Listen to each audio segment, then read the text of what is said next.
Okay, welcome back everyone. Today we continue our talk about general relativity and its applications to astronomy and astrophysics. So a brief reminder of what we did last week. We talked about the history of the need for GR, general relativity, a relativistic field theory for Newton's gravity in its historical context.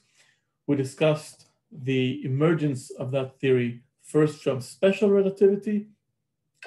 Specifically, we described special relativity in the formulation of a metric, which was the flat space-time metric eta mu nu, relating or explaining how to relate four vectors, x mu, which had four components, the time component, ct, and three, in this case, Cartesian spatial coordinates x, y, z. For them, the metric was diagonal. It was the Euclidean metric, diagonal 1, 1, 1 for the spatial components, and a -1 for the time-time components, making it a Minkowski metric or the flat space-time metric. This allowed us to define the interval or the length, the norm rather, of vectors or four vectors by multiplying our four vectors with this metric, the flat space-time metric. And this gave us all of the elements we remember from special relativity, which are the space-time interval, ds squared, which can be positive, negative, or zero, distinguishing between time-like, space-like, or null curve events, light-like separations. We described how one can define velocities and then the four momentum vector through the same metric with the same definitions, basically deriving our interval with respect to proper time d tau.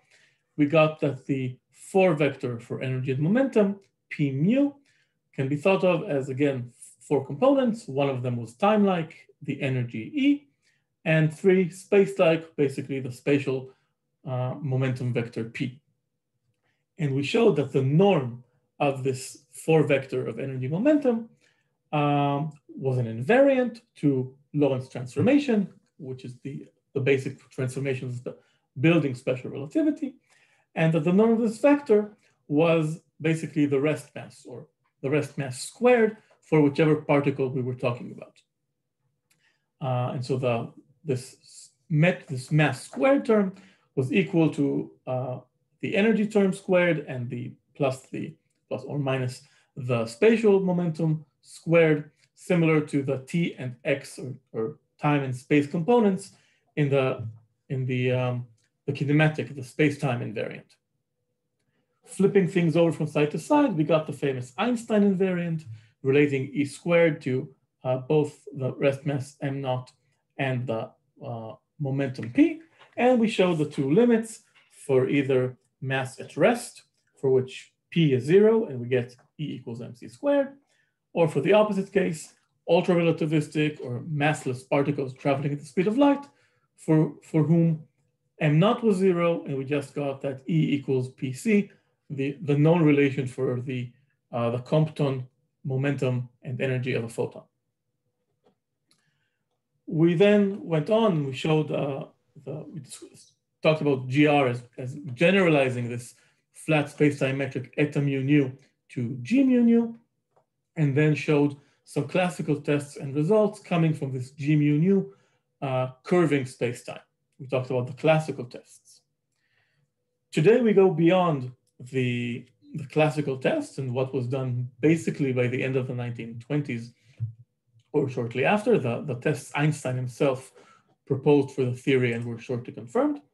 And we talk about predictions of black holes and later gravitational waves, a representation of which you can see behind me from the collaboration LIGO. Two black holes represented here in these two black holes in the image, rotating around each other, emitting gravitational waves. These predictions are quite old, as we will see, but the observational evidence for them has only been accumulating over the recent years and decades, and is an intense field of study still ongoing today, and my personal field of research these days. So what are black holes? The easiest answer is actually a classical one. It predates Einstein and it predates relativity. It was given at the end of the 18th century by John Mitchell and later by Pierre-Simon Laplace, already in the 1780s. They didn't call it a black hole yet, they called it a dark star. And their idea for this dark star was completely Newtonian. Newtonian not only in the sense of the laws of Newtonian mechanics as opposed to general relativistic mechanics, but also Newtonian in its concept of light. So some of you might know from or remember from other courses that Newton broke light, white light, sunlight, with a prism, producing the rainbow, the spectrum, the known Pink Floyd album cover. And he thought that that showed light was composed of particles, different particles of different colors, kind of like the elements comprising matter in the periodic table. His idea that light was composed of particles lasted for about 150 years. And it actually withstood a lot of tests until it was finally taken over in the early 19th century by the wave theory of light. And then later by quantum mechanics with the dual theory of particle wave mechanics. But as long as the Newtonian ideas reigned supreme, people just thought of light particles, photons, as having some mass m, which doesn't really matter. Because as long as you assume a particle of light has a mass small m, you can calculate the gravitational force on it, again, Newtonian physics. You'd get gm, the large m, the mass of the body pulling the photon, divided by r, say the radius of the star. So the surface of gravity would be gm over r, times small m, the mass of the particle. That's the potential, that's the force or potential pulling the particle down. Equivalently, you can compare that to the kinetic energy, or if you want, to the centrifugal force of the particle trying to escape.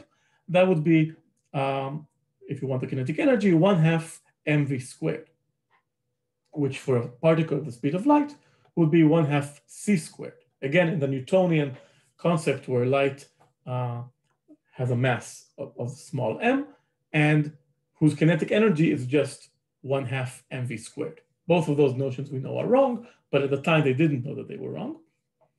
In that case, the small mass m of the photon just drops out, and you calculate what is known classically as the escape velocity. This is how you calculate the amount of energy you need to give a missile to launch it from the Earth to the moon to escape the Earth's gravity or to escape the solar system's gravity.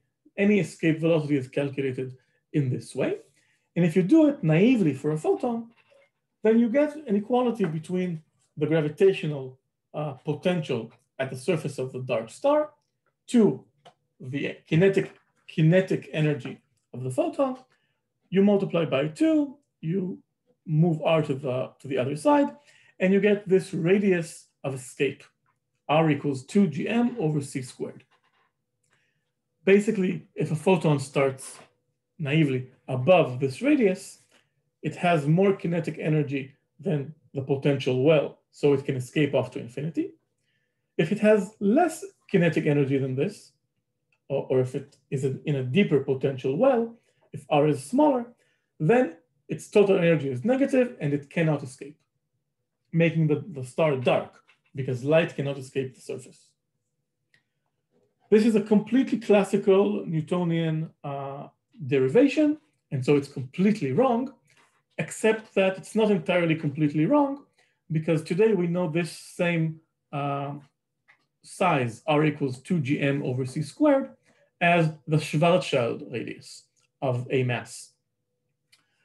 Which means if today we use the Schwarzschild solution for the Einstein metric, for the Einstein equation, solution he found in 1916, given here below as g mu nu, the metric in this tensor, this 4x4 matrix form, we find that the curvature comes in, and the mass curving the space-time comes in this 2 gm over r term, which appears both in the time-time component and in the radial RR component.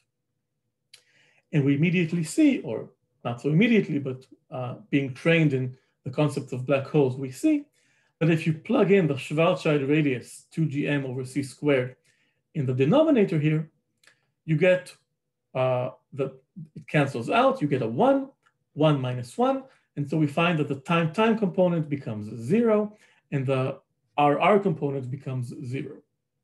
So the space-time, or the matrix describing space-time in Schwarzschild's solution, has a singularity.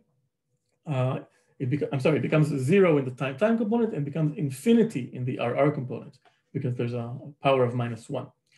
So the matrix becomes singular at R equals 2gm, or 2gm over c squared. And this is what Schwarzschild identified as the Schwarzschild radius, the singularity in the solution of Einstein's equation.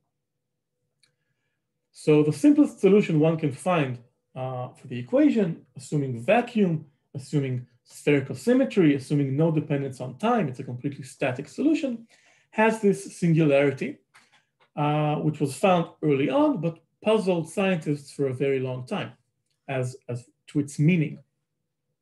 We don't find singularities in Newtonian physics, except other than for a point mass, which is really at the center. And here we have a singularity at a finite distance from the position of the mass, for example. Later, this will be described as a hole in spacetime, as some region of spacetime where the metric becomes singular.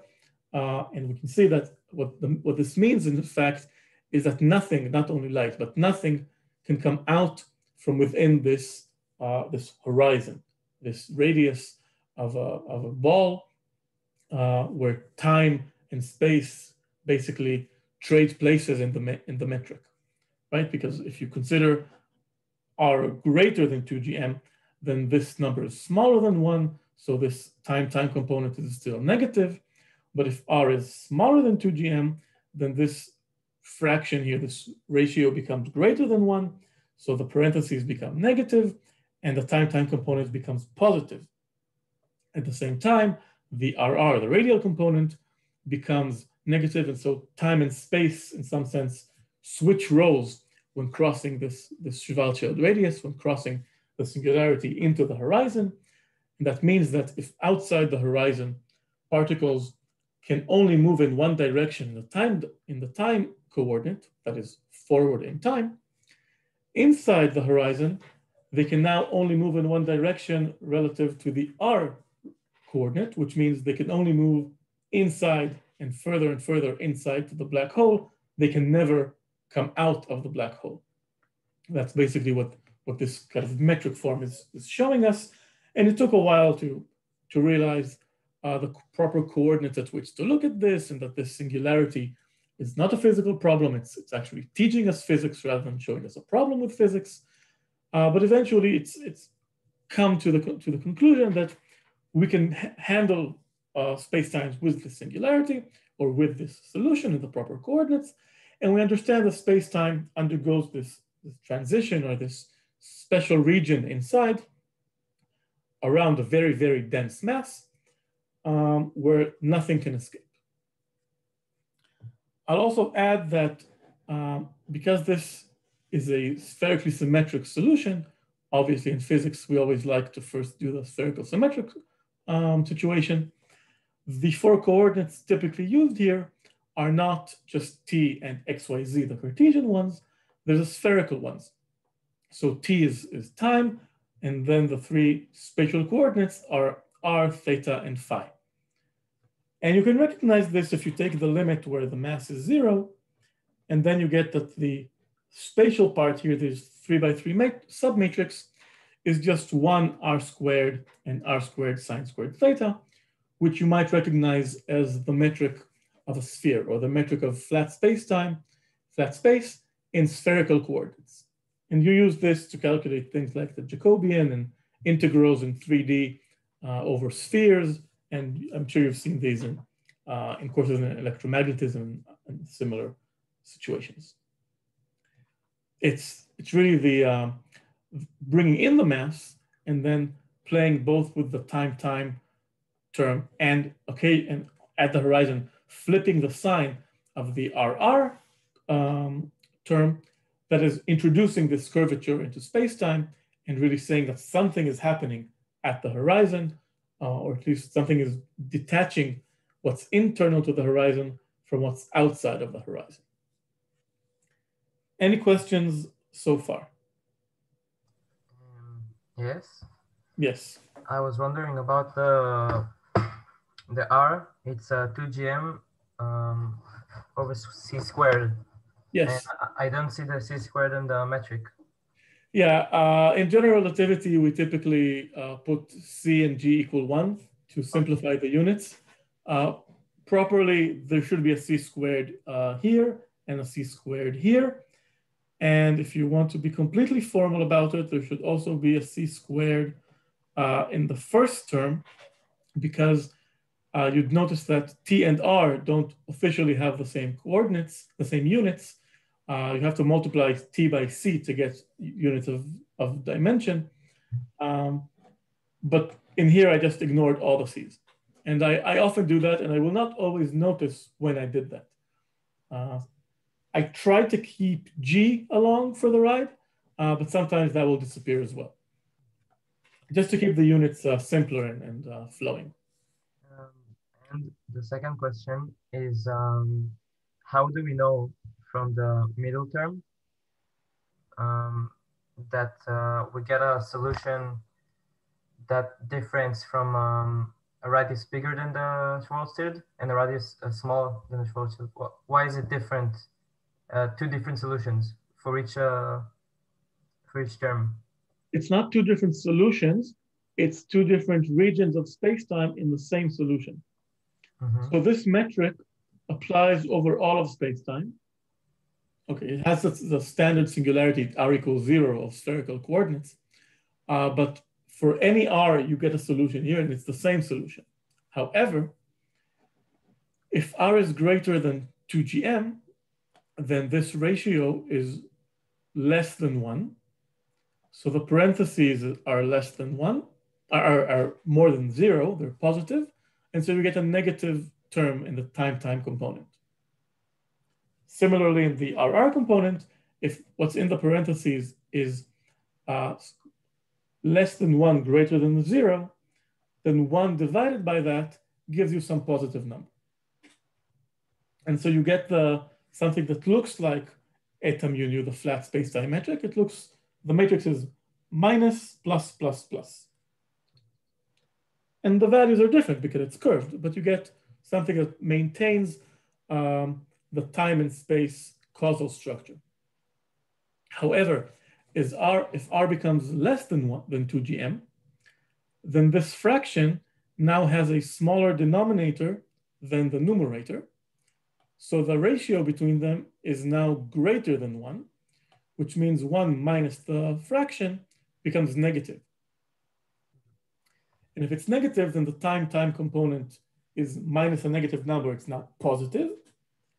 And here you get something negative. 1 divided by something negative is still something negative. So now your diagonal switched signs from minus plus plus plus to plus minus plus plus.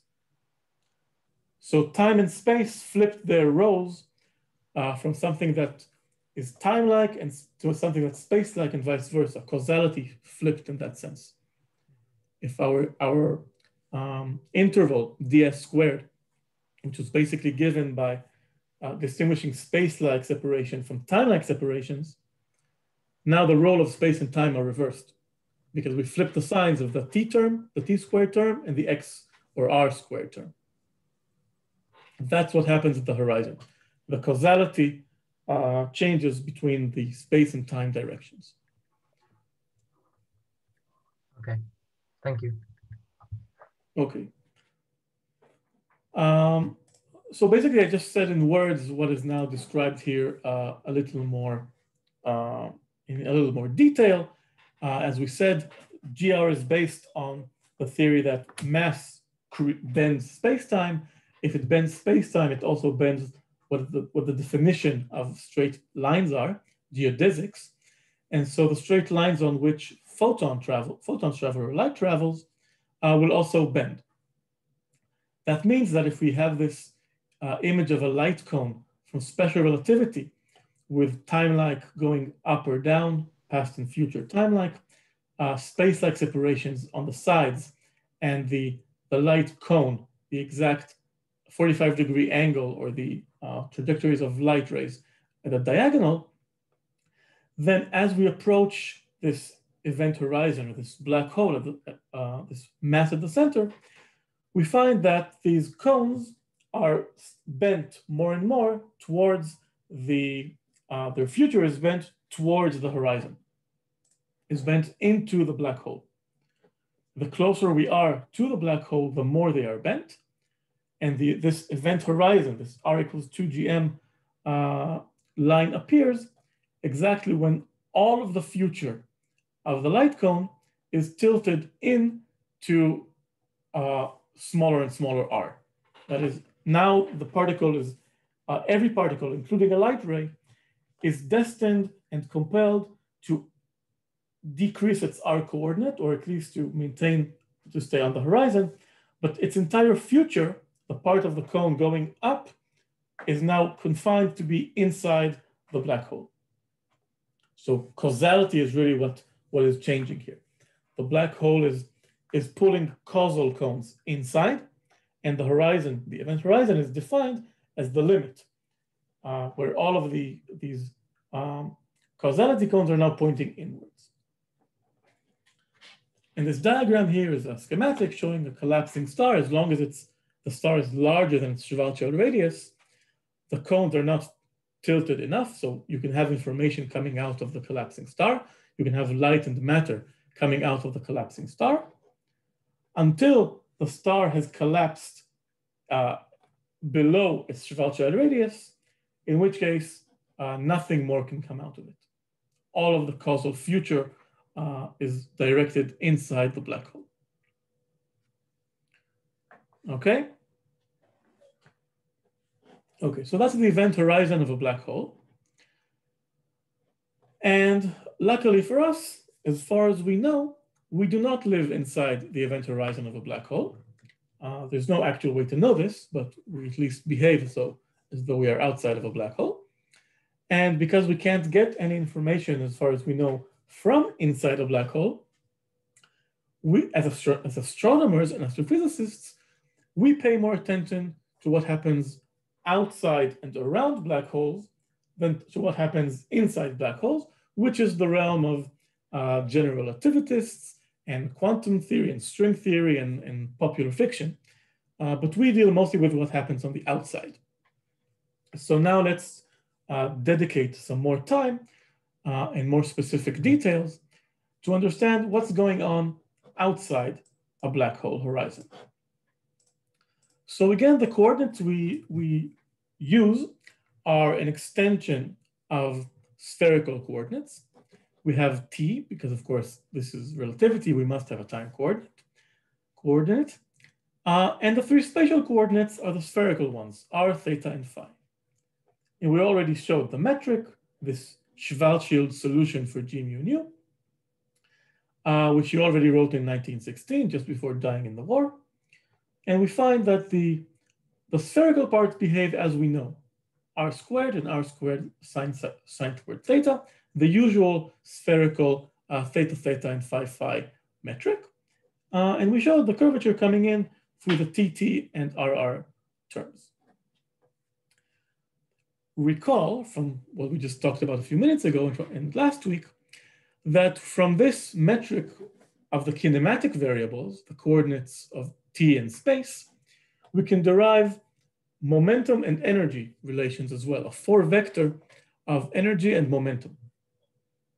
In our case, we will be interested in trajectories and orbits around the black hole.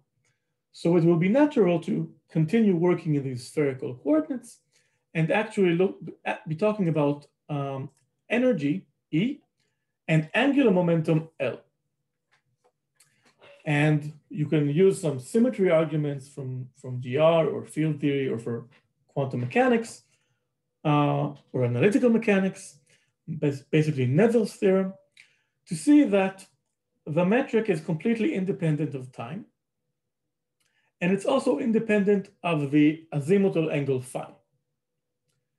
And this tells us that the energy, which is the conjugate momentum to time, will be conserved, and that angular momentum will be conserved, the conjugate momentum to the angle. So because we're spherically symmetric, we'll just talk about trajectories on the equatorial plane, so above the equator of the black hole, and remind you that because the black hole is static and spherically symmetric, any plane can be considered the equator. Any plane through the center can be considered the equator. So we'll just call theta pi over 2. The angle from the pole will be pi over 2, so we're on the equator. And then phi will give us the longitude along the equatorial plane. So L will be the momentum, angular momentum along the equatorial plane. E will be the energy. And so using this metric, we have the 4 vector describing energy and momentum around the Schwarzschild black hole, given by the time component, which is basically the energy, in this case, normalized or divided by this function in the Schwarzschild metric, 1 minus 2gm over r, the Schwarzschild function. The radial component of the velocity will be r dot, that is dr to d tau, just the regular r dot. That's not conserved. It will be constant on a circular orbit, but if this orbit is not circular, then the radial coordinate will change and we'll have some radial velocity. Just like in Kepler's dynamics, if we start on a plane, on an equatorial plane, we'll remain on the equatorial plane. So theta dot is 0, and phi dot is the angular momentum divided by r squared. This is something you might also remember from analytical mechanics or from the two-body problem, L over r squared. This is our 4 velocity vector, or our u mu. Multiplied by the rest mass, we'll get the 4 momentum vector. And these tildes here above E and L are basically indicating that we normalized it away by dividing by the rest mass. Otherwise, we would have had m naught r dot here. But basically, we can think of either u mu or p mu. The 4 vector describing either velocity, for velocity or for momentum. And now comes the crucial point. Just like in special relativity, we constructed the conserved invariant, the rest mass of the particle, m squared, by multiplying the 4 momentum by itself through the metric. We get the same here. The same happens in GR. We only replace the metric eta mu nu by the Schwarzschild metric g mu nu. And we do this in spherical or Schwarzschild coordinates. So p mu and p nu are these 4 vectors with E and L. Okay, and that in itself gives us an equation which only has 1 variable. Because as we see, this metric depends only on r, 1 variable. The momentum 4 vector, the energy momentum 4 vector, also only depends on the same variable r and its derivative r dot. But everything else is conserved quantities. E and L describing whichever orbit we are on, and a large M, capital M, which is the mass of the central black hole. So if we do this product, we multiply this vector by this matrix, and then the resulting vector by itself, or by the vector twice, squaring the vector in some sense via the metric, we get this long equation here below, which might seem long, but it's not actually that complicated. Okay, we can follow it term by term. How do we get this? So we'll divide by the rest mass m naught squared, just so we're left with velocities and we don't have to worry about mass. So this minus m squared on the left becomes -1 here on the left. Now we have a matrix multiplied by the same vector twice. The matrix is diagonal. The metric here is diagonal. So we just have to multiply the energy by the first term and then again by the energy. And so we get here -1 minus 2gm over r, that's the GTT term, times the energy term squared, plus the radial term squared. So r dot squared now divided by the Schwarzschild function. The theta component gives us nothing because theta is 0 for these planar equatorial orbits. And finally, we get r squared sine squared theta divided by, multiplied by twice L over r squared. We said that theta equals pi over 2 because we're on the equator. So the sine of it is 1. And so we get r squared L over r squared squared. So all we did was plug in the new metric, Schwarzschild metric, and the energy momentum vector into this equation, which we borrowed from special relativity. The equation giving us the normalization or the rest mass by the relation to energy momentum. In special relativity, we call this equation, does anyone remember? We called it the Einstein invariant. Right, this was the equation. Let's flip the share to our iPad.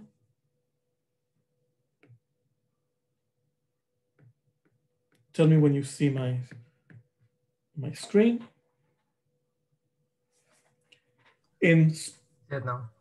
Great.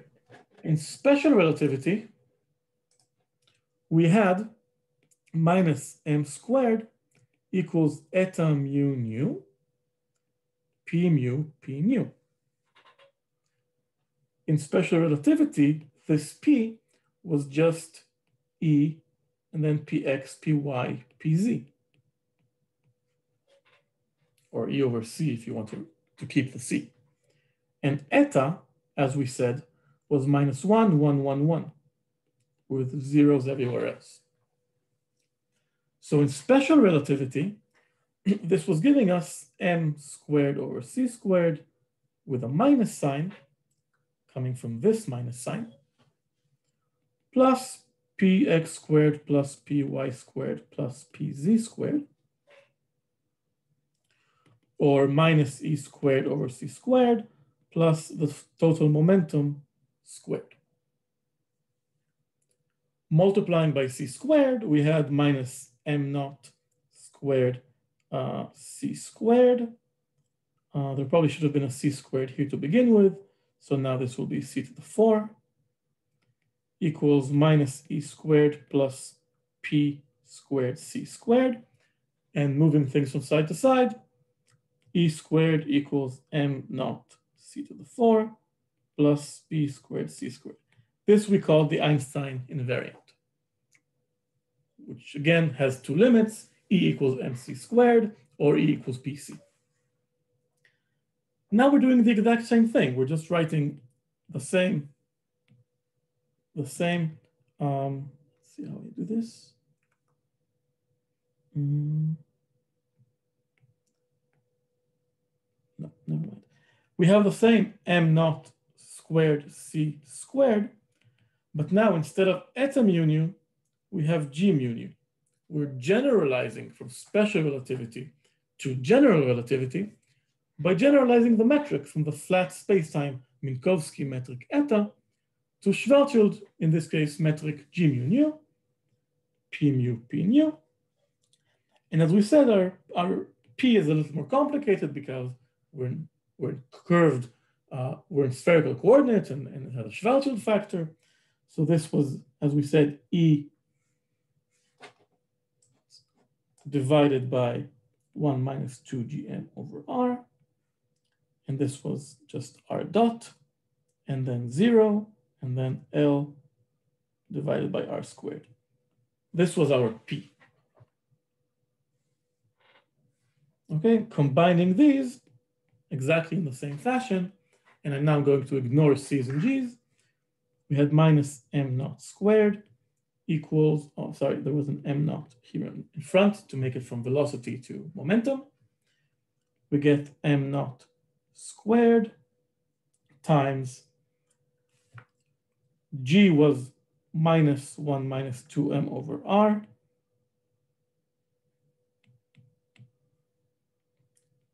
E squared minus 1 minus 2m over r squared, that's the first term, plus r dot squared divided by 1 minus 2m over r, that's the second term, plus 0 for the third term.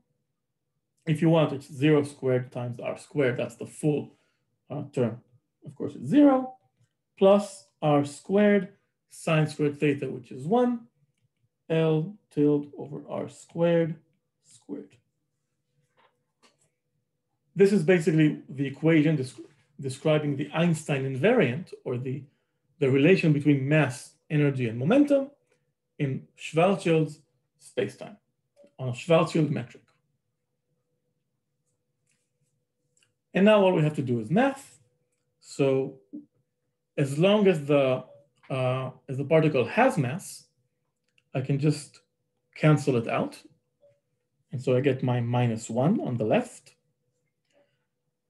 On the right, I see that this appears in the numerator and in the denominator, so I'll cancel them out. And I'll have minus E tilde squared over 1 minus 2m over r. Then plus r dot squared over 1 minus 2m over r, plus I have here on the right r to the fourth at the bottom and r squared on top. So I'm left with L tilde squared over r squared. Okay, that's exactly what I had written before. This is the equivalent of the generalization of the Einstein invariant around a Schwarzschild black hole for a particle with mass. Any questions up to here? Yes. What is the P and term? P nu is exactly the same as P mu. Mu and nu are just different indices. It's telling me that I multiply it by itself through the metric, so that it's just it's a letter, it's a free index. They're the same. Oh, so you're normalizing the vectors and then you multiply it by the matrix? Yeah. So in this sense, if I write it without, I'll switch color here. If I write it without the mass, it's just the velocity. And if I add the mass, it becomes momentum, right? And not u, m times velocity, mass times velocity is momentum. Mm-hmm. That's the whole difference between those two methods of writing. Oh, no, I meant there's a P, there's two P's in the equation. So because yes, it's P squared. I'm squaring I'm taking the norm of a vector. Okay, so taking the norm of a vector, it's equivalently to what we would have done in Euclidean space, right? We would have had an x vector, x, y, z. What's the norm of the vector? It would be x squared plus y squared plus z squared. So you're multiplying the metrics in the norm of the vector, basically. Exactly.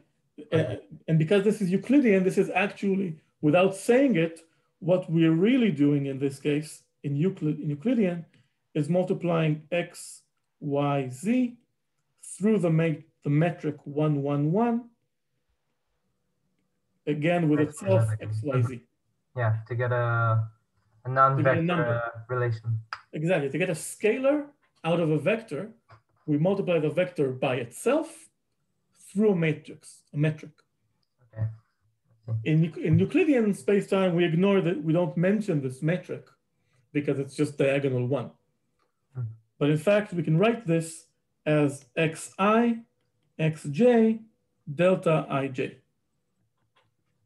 I see. Coming over the indices I and j, this is just saying that you do x1 times x1 plus x2 times x2 plus x3, x3. These are not exponentials, these are indices. Mm-hmm. This is x times x plus y times y plus z times z. So the nomenclature is maybe unfamiliar, but I'm not doing here anything more complicated than calculating the norm of a vector with a metric that is now an interesting one. Now it's the Schwarzschild metric. Okay. Okay. Now things get slightly more interesting because now we have an equation. Again, it was simple in special relativity. It was just the Einstein invariant.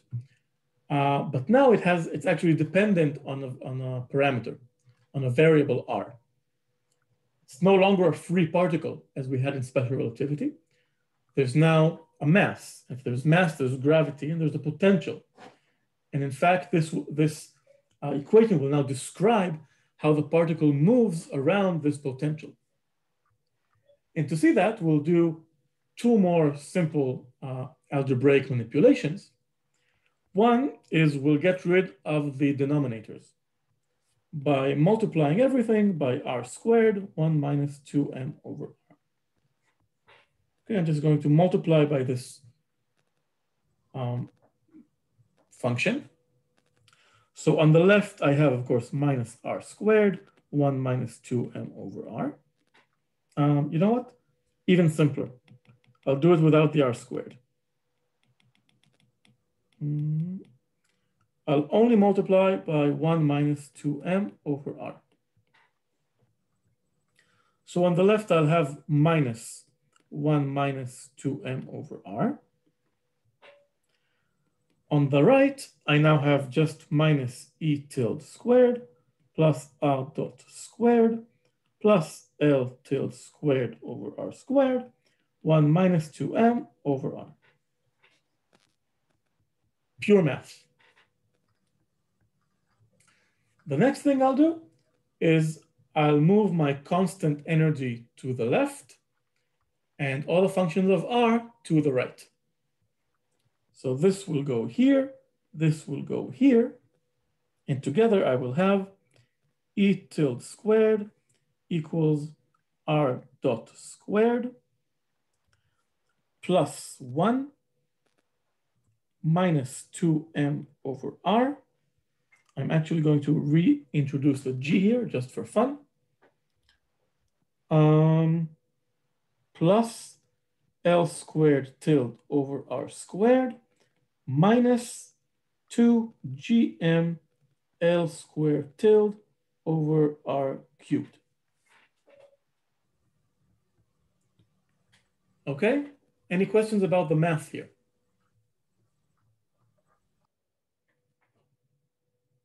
Okay, and one more trick. I'm going to just multiply everything by a half. So I'll put a half here, and a half here, and a half here just for the fun. And now we'll ask one question and then take a break. What does this equation look like? Energy, like kinetic energy. Maybe. Exactly. This is an energy conservation, not surprising. We started with an Einstein invariant. We wanted to relate energy and momentum, but we know from classical mechanics that the relation between energy and momentum is basically the conservation of energy with kinetic and potential energies. So I'm going to rename this left part here total energy. In some sense, it's a constant and it's conserved. We see this is just a constant describing the orbit. This here is going to be the kinetic energy, if you want the kinetic energy per unit mass. So this will be kinetic energy. And it leaves me with all the rest as an effective potential energy or an effective potential. And now I have reduced my complicated problem of a massive particle orbiting a Schwarzschild black hole to something that you can solve in your first course of mechanics in your first year of physics. We have conserved energy equals to kinetic energy plus some potential.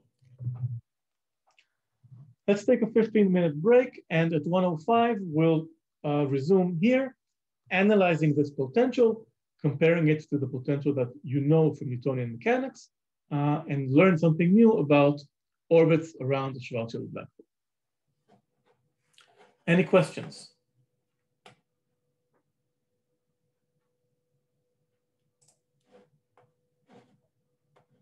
Excellent. So I'm pausing the.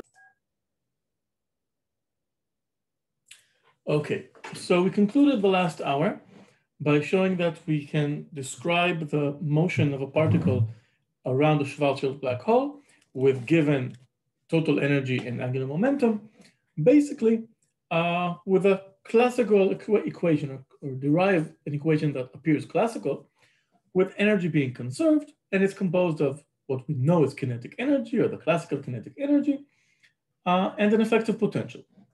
So let's talk about this effective potential a bit, and let's see what it's made of. It has 4 components, 4 terms.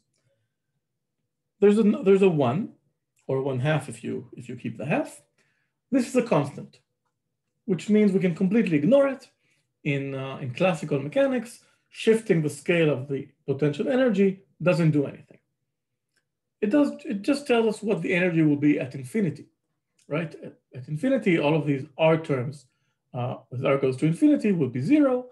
So this is giving us just a reference of what is the energy at infinity measured relative to 1/2. Okay. What's this term here? Minus 2gm over R divided by 2. So minus gm over R. Who recognizes this term?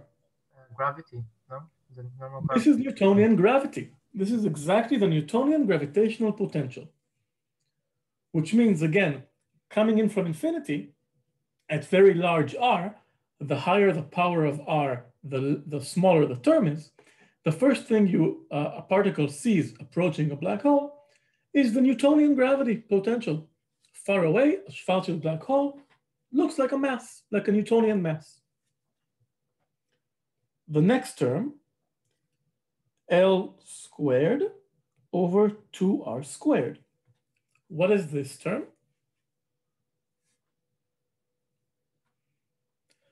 This is also a completely classical term. This is the centrifugal term. If you change coordinates in the Newtonian or the Keplerian problem, and you move from 2 bodies to an effective 1 body, then you only keep the radial velocity, and then this L term, L over R squared, gives you the centrifugal barrier in some sense. It's a positive potential term, which is basically telling you that something is keeping your particle from falling all the way in to R equals 0, because at very small r, this term is positive, so repulsive potential, and stronger than the gravity one.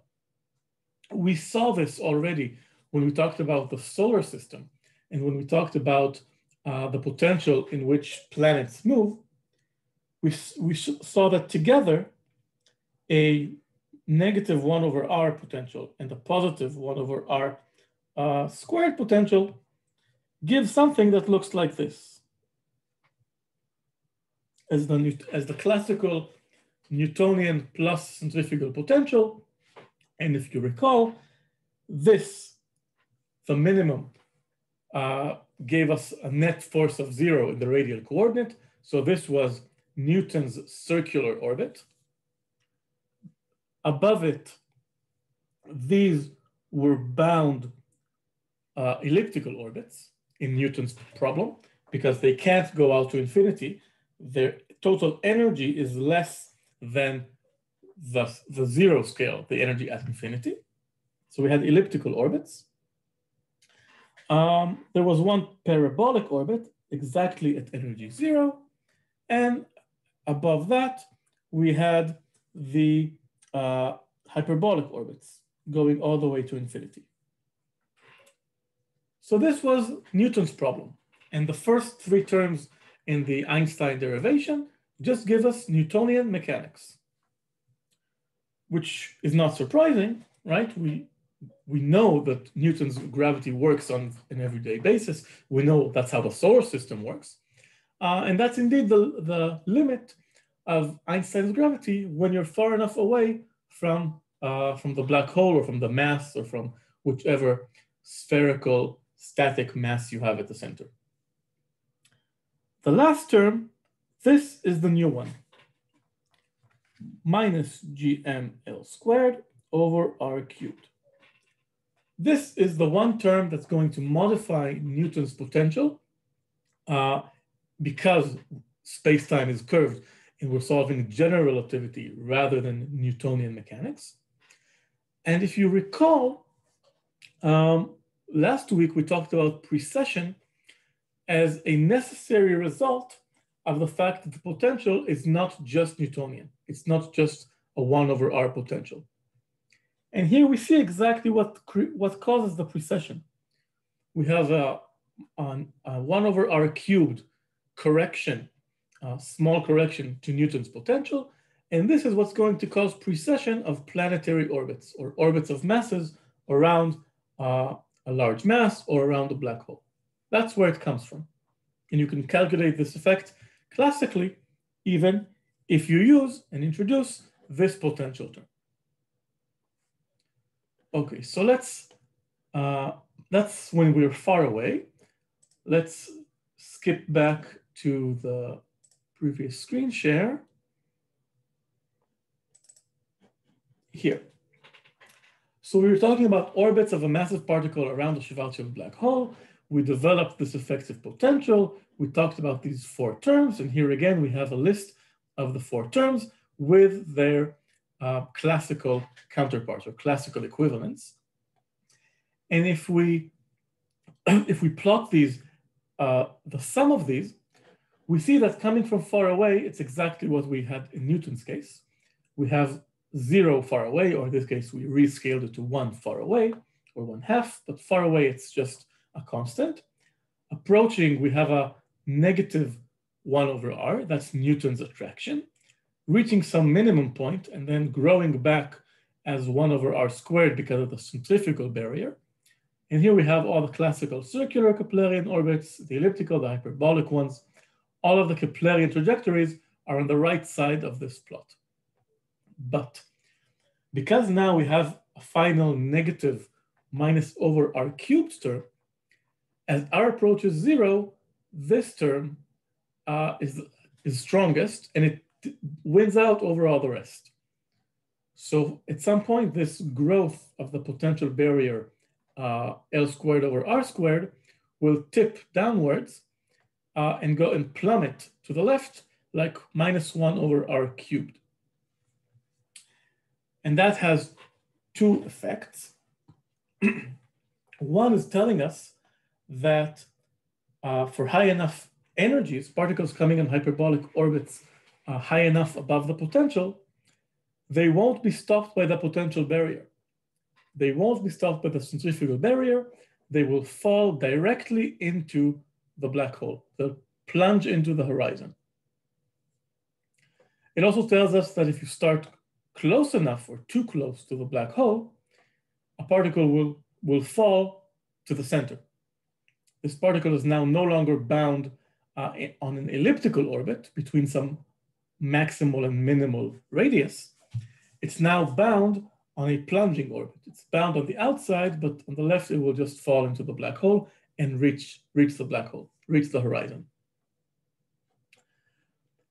A more subtle effect is exactly this turning point between the orbits on the outside and the orbits falling to the center. It shows us that there is a circular orbit. It's circular again because when the potential has a plateaus, when the potential has a peak, the derivative of the potential is 0, so there's no net force, which means this is again another circular orbit, which did not exist in Newtonian mechanics. It's a circular orbit, but it's an unstable circular orbit. It's like putting a ball on the top of a mountain. Theoretically, there's no force acting on it, but it's highly unstable. Any small perturbation, and it will slide either outside or into the black hole.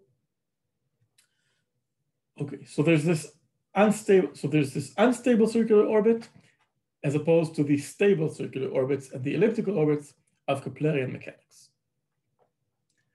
And these depend crucially on the angular momentum, because it's the angular momentum which causes the upturn, and then the angular momentum which causes the downturn. So how long can we play this?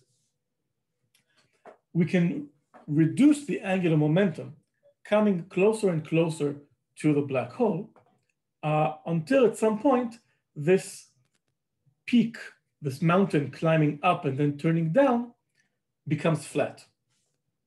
At some point, L is so small that these two terms no longer win over each other and win over the Newtonian potential. We no longer get this peak coming in, and we just have basically the stable circular orbit coming in from the right, moving to the left, and the unstable circular orbit from the left, moving to the right, meeting each other. We have a point here where both the first derivative of the potential is 0, so no force, and the second derivative is also 0, because it was the meeting point of a negative second derivative and a positive second derivative, so it's 0 second derivative. And that is where both circular orbits merge into each other or disappear, and it becomes the innermost stable circular orbit, or the marginally stable circular orbit. If you reduce the angular momentum even slightly from there, you'll get to this purple curve, where there's no longer any circular orbit and no longer any stable orbits. So any particle coming left of this ISCO, innermost stable circular orbit, will be unstable and plunge into the black hole.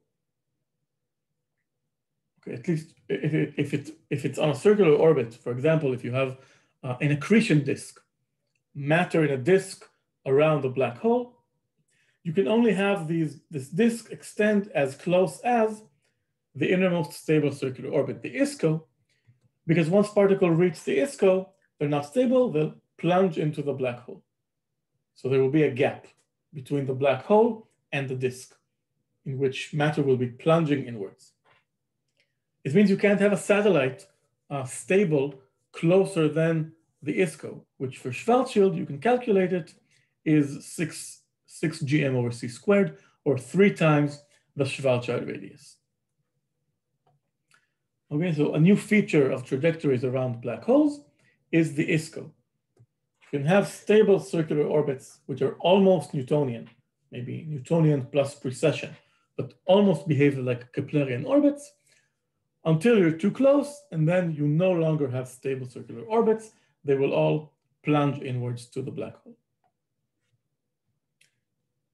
Questions? Ophek? Yes.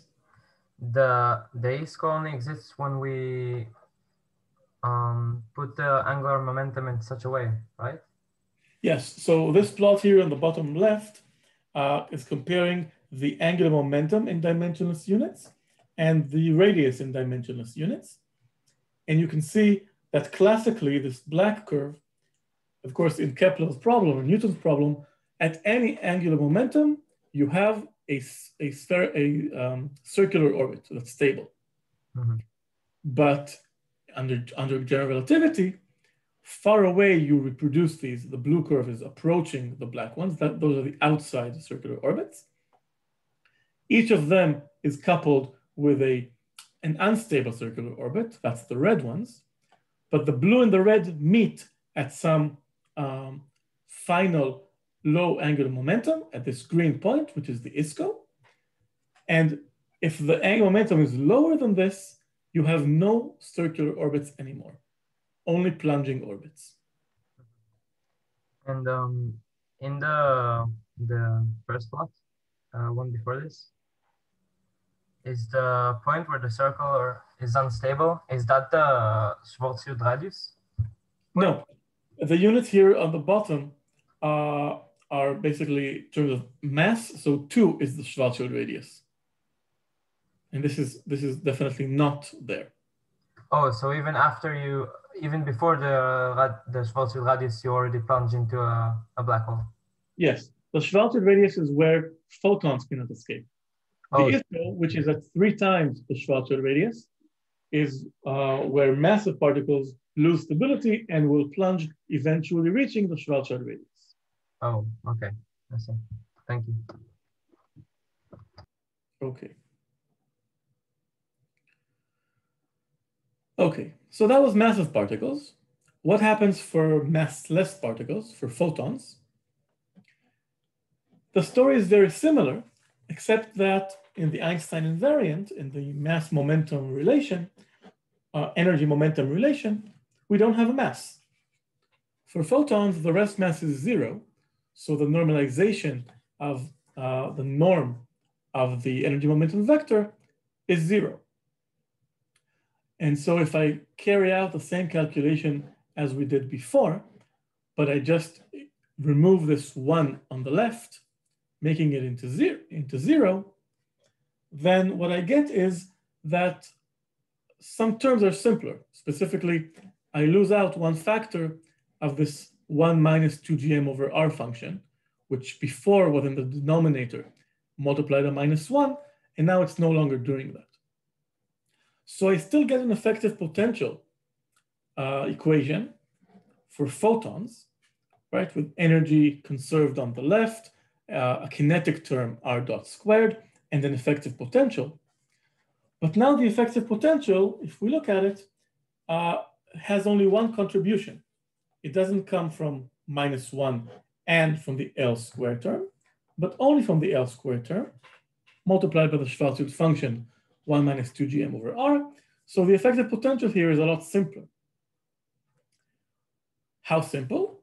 Well, at r goes to infinity, it behaves like it goes to 0, because this goes to 0 and this goes to 0. It goes to 0 like 1 over r squared plus 1 over r squared. At small radii, close to the black hole, we have this minus 2gm L squared over r cubed term, which will be stronger than 1 over r squared. So close to the black hole, it goes like minus 1 over r cubed. And if you add minus 1 over r cubed to plus 1 over r squared, you get this shape. Far away, it decreases like 1 over r squared. Close to the black hole, it decreases like minus 1 over r cubed. And there's a point in between where they exactly balance each other out. This point is a circular orbit. Again, whenever a potential has a derivative that is 0, the effective force is 0, so you get a circular orbit. But because it's a mountain peak and not a valley, it's an unstable circular orbit. And this is called the light ring, or if you want to do it spherically, the photon sphere. It's a sphere around the black hole, which is where photons can be locally at rest, not at rest with respect to velocity. They still travel at velocity c, but they are radially at rest. They only circle around the black hole. And if you are familiar with this image of the black hole, M87 from the Event Horizon Telescope, this ring is basically, this ring shape is related to that. Basically, it's because you're most likely to see light from very, very close to this light ring.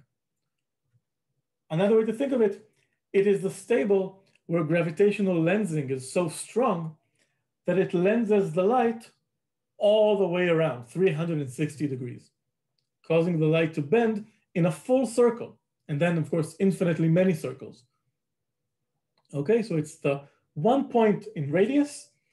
For Schwarzschild, it's equal to 1.5 times the Schwarzschild radius, 3gm over c squared, where photons can travel on perfect closed circular orbits. It's the peak of the potential for photons. This is a completely relativistic effect, of course. This does not exist in Newtonian trajectories for light. Any questions? If it's an unstable circle, how is it like a phenomenon that happens? Because usually when it's with unstable points, we barely see anything real happening. It's unstable, so you don't see anything exactly from that point, but it does mean that if something is an epsilon away in radius from that point, it will not spend infinity circling around it, but it might do 10 laps around, 10 circles, or 2 circles, or a circle and a half. Again, so you can think of it again as just lensing very powerfully. So things from far away always things from outside get lensed towards this radius. Things more internal to this radius get lensed outside. Or it's kind of a focal point for the lensing. So it will be the brightest ring. And it will recycle light around it again and again and again. If the light rays get bent inward in a circle and not reach our eyes, how do we see it? Is it because it again, it's again the same effect. If something is exactly on the light ring, you won't see it. But because the light ring is unstable, if something is epsilon away, you will see it. Because it will get out eventually. It will do a few circles and then get out and then reach our eyes. Exactly. Okay, thank you. Okay. Any questions about trajectories around a Schwarzschild black hole?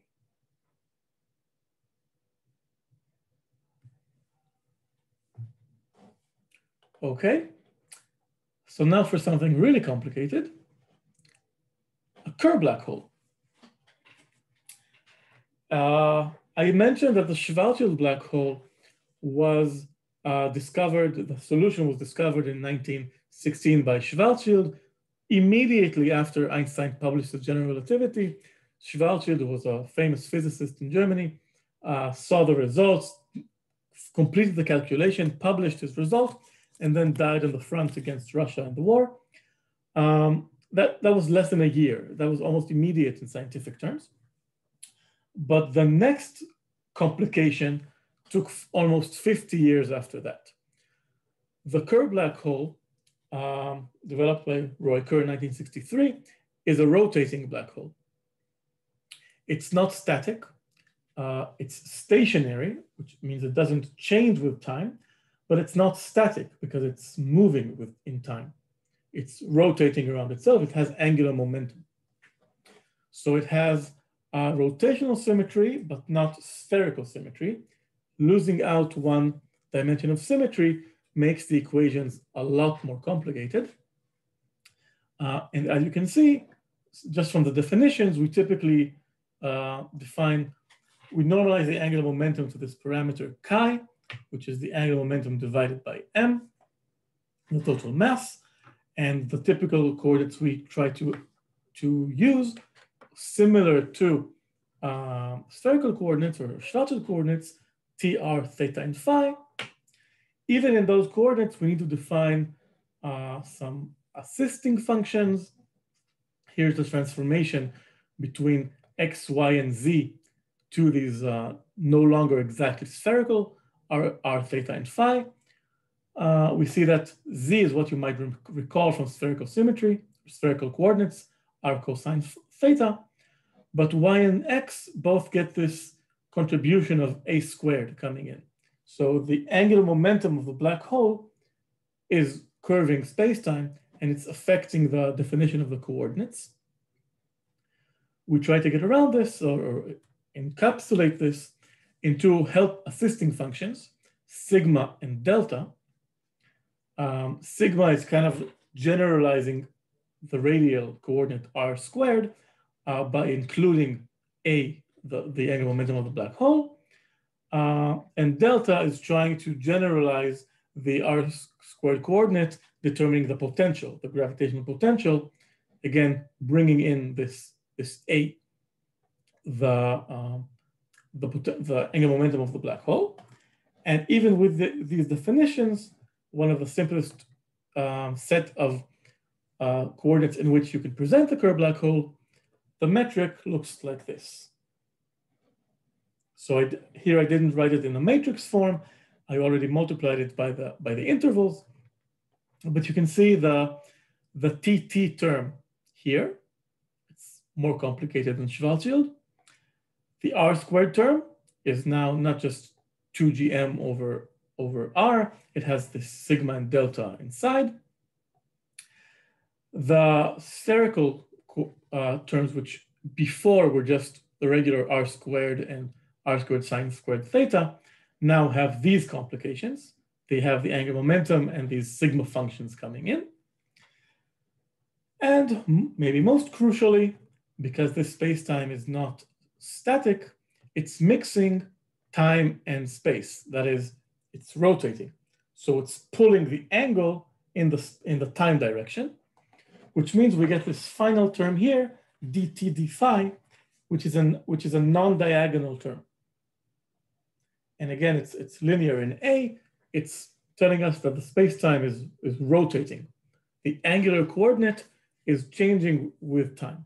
It's being swept around the curved black hole. This immensely complicates the geometry of the space-time. For one, it blows out the singularity at the center to a ring singularity. And it separates the horizon, which was 2m in Schwarzschild, to an inner horizon and an outer horizon.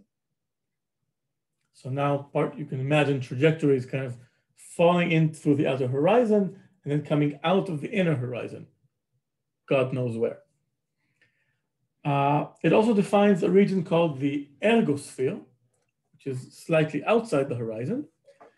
And that's an interesting region of space-time. It's the region where particles can escape out to infinity. They haven't crossed the horizon, but they can't stay in place. They can't be fixed in that position. Traveling below the speed of light here translates to moving around the black hole, to rotating with it. In effect, that's also called historically frame dragging. The black hole, as it rotates, pulls all of space-time with it. You can think of it as someone standing in the center of a carpet and pulling the carpet around as he rotates. So everyone standing on the carpet on space-time is being swept around, dragged around the black hole in the direction of rotation of the black hole. So this ergosphere, basically, if you get a particle there, the black hole will pull it around and cause that particle to rotate, because the black hole is so massive in curving space-time that if it rotates, anything around it close enough also has to rotate. Okay, we can see this example of frame dragging. Can you see this little clip, the animation here? Yes. Maybe I'll start this again. We have a particle that's starting on an almost equatorial orbit, but because the black hole is spinning, it's causing the plane of rotation itself to move around, to precess. So if in Kepler and in Schwarzschild trajectories, an orbit remained on the same plane, angular momentum was conserved. Now around the curved black hole, angular momentum is no longer conserved. The black hole adds and rotates our particle. So angular momentum can only be conserved in one direction, but not generally. The black hole keeps adding angular momentum or rotating around the planar orbit and the entire orbit with it. So these trajectories are much more complicated than Schwarzschild. we won't try to calculate all of them in this class, maybe in GR or in advanced classes in GR. But it is important that these effects, even without calculating them, can be understood. We start with a simple trajectory, but if the black hole rotates, it causes these trajectories to rotate with it. So if, for example, if my black hole rotates this way, and my particles started going like this, then it would also rotate with the black hole, and the trajectory would look like this, more complicated, would have these more complicated features. Any questions? I have a question about the singularity. Yes. So let's say I would expect it would have a disk singularity and not a ring one, because in a ring singularity, you can technically be inside, exactly inside the black hole. So what does that mean, a ring singularity? That's a good question. I'm not sure I have the answer to that. Mathematically, there's nothing special going on in the middle. You can plug in all the numbers in the coordinates. The problem is not there. The problem is on a specific ring. If I recall correctly, it's the R equals A ring, basically. Mm-hmm. The question of what it means to go in the black hole from the outer horizon, out from the inner horizon, through the ring singularity or around the ring singularity is an open question. We don't know how to stitch the space-times involving these. And it's also a difficult problem to study because we can't perform experiments going through a black hole and then coming out and telling us. So there's a lot of research since the 60s about what this could actually mean, including wormholes and time travel and really crazy things. But taking the more conservative side, we don't know. It's an open question and it's an interesting one, but we don't know the answer. Okay, thank you. Okay, so we mentioned that the horizon itself splits according to the spin parameter. We mentioned that the ergosphere is a region where every particle must travel with the black hole. And we'll also say, again, from the astrophysicist perspective, what we can measure is what happens when you're outside the black hole, the horizons, far away. On Schwarzschild, we saw that you would get small modifications to Keplerian orbits. In the Kerr case as well, you get small modifications to Keplerian orbits, at least if you're on the equatorial plane. So you're not swept around, you're just moving on the same plane. And that correction can be related to Kepler's law, that third Kepler's law we recall from planetary motion from the 1700s, relating the orbital frequency, the mass of the central object, and the radius around which you rotate. So without spin, without a Kerr black hole, you remember that omega squared is equal, omega squared times r cubed equals gm. That's Kepler's law. If we take the square root of that, you get that the orbital frequency omega is equal to the square root of gm over r to the 3/2. This is still Kepler's law, completely classical. But if you calculate it for a Kerr black hole, you get this additional term on the bottom.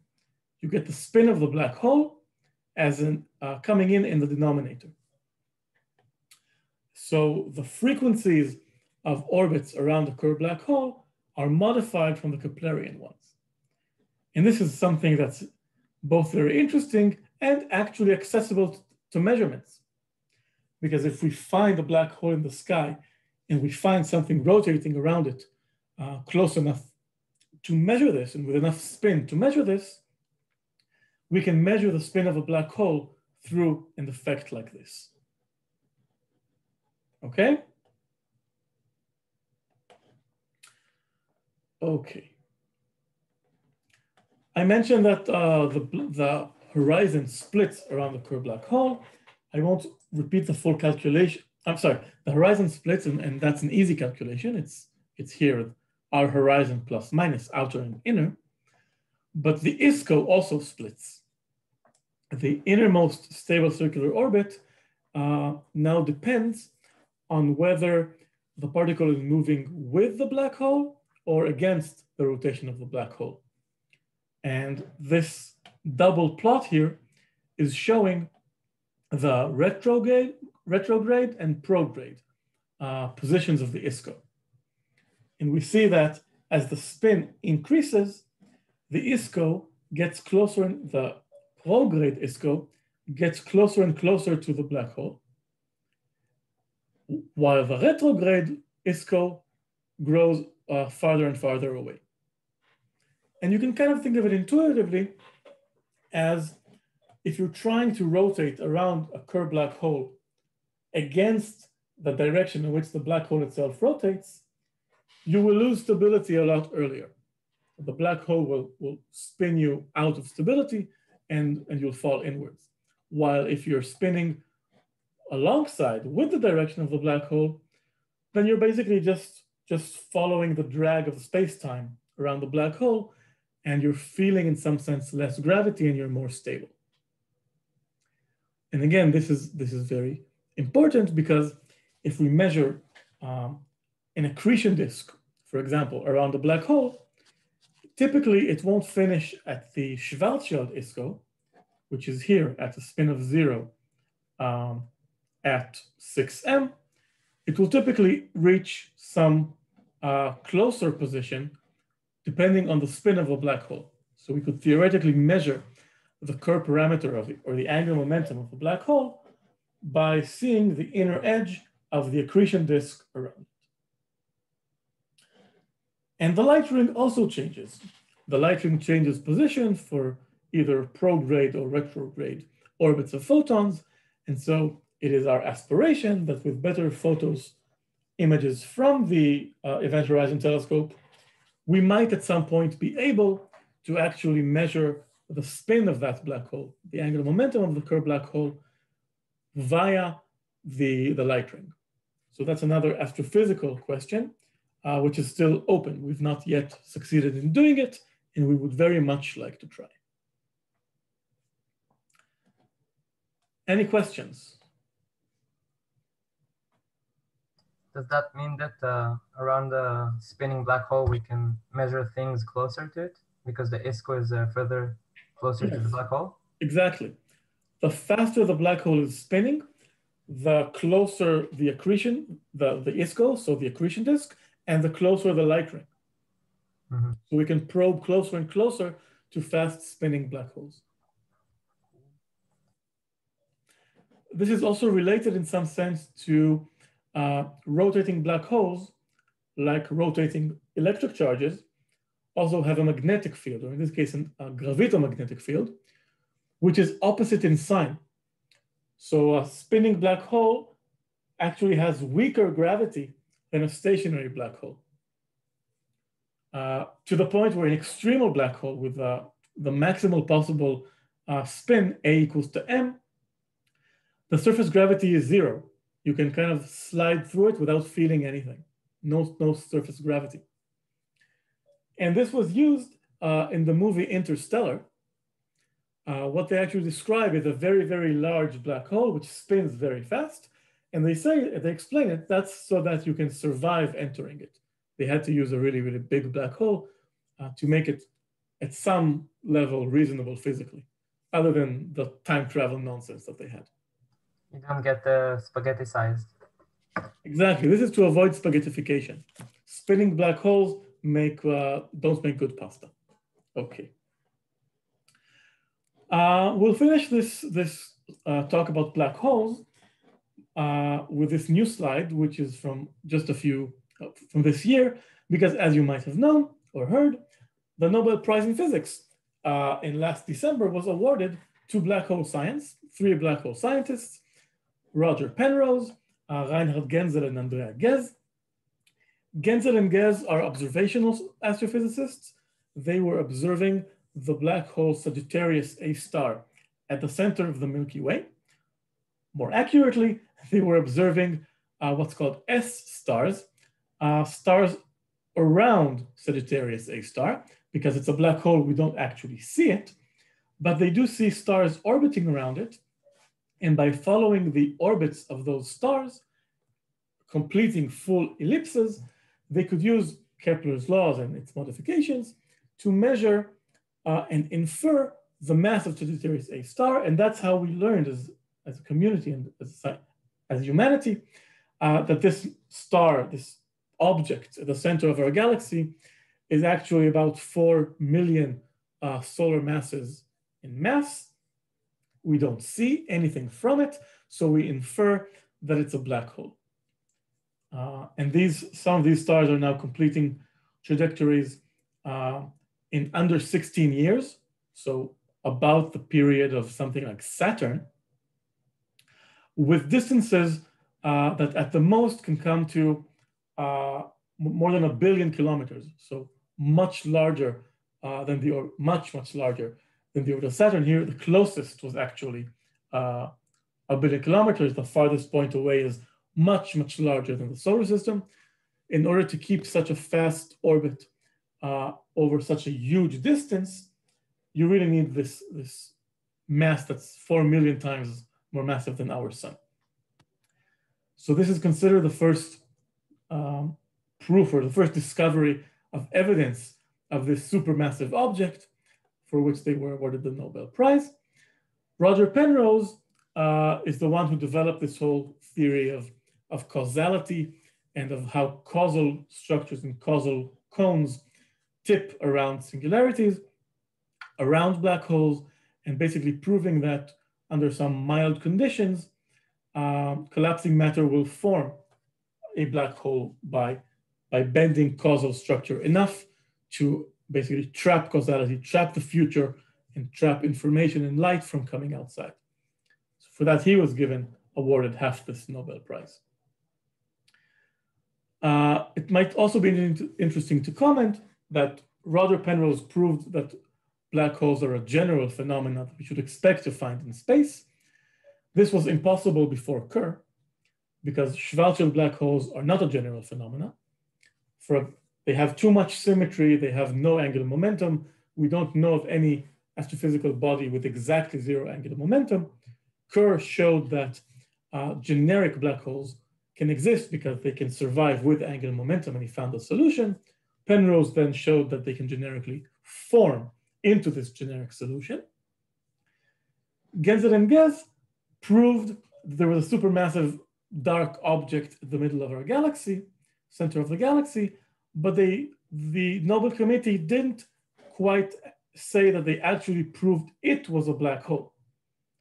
Obviously, giving these two prizes together is a strong hint, but officially they only proved that black holes can form generically and that there was a supermassive 4 million solar mass dark object at the center of the galaxy. Some people in the community think that they're still keeping that final Nobel Prize for proving there's a black hole actually at the center of the galaxy to the first person who measures that it's actually a Kerr black hole, for example, by measuring its spin in any method, photon imagery, following trajectories of stars around it, gravitational waves. Anyone who proves that it's a Kerr black hole will probably get the Nobel Prize, alongside, we hope, Roy Kerr, if he's still alive when that happens. Any questions about black holes?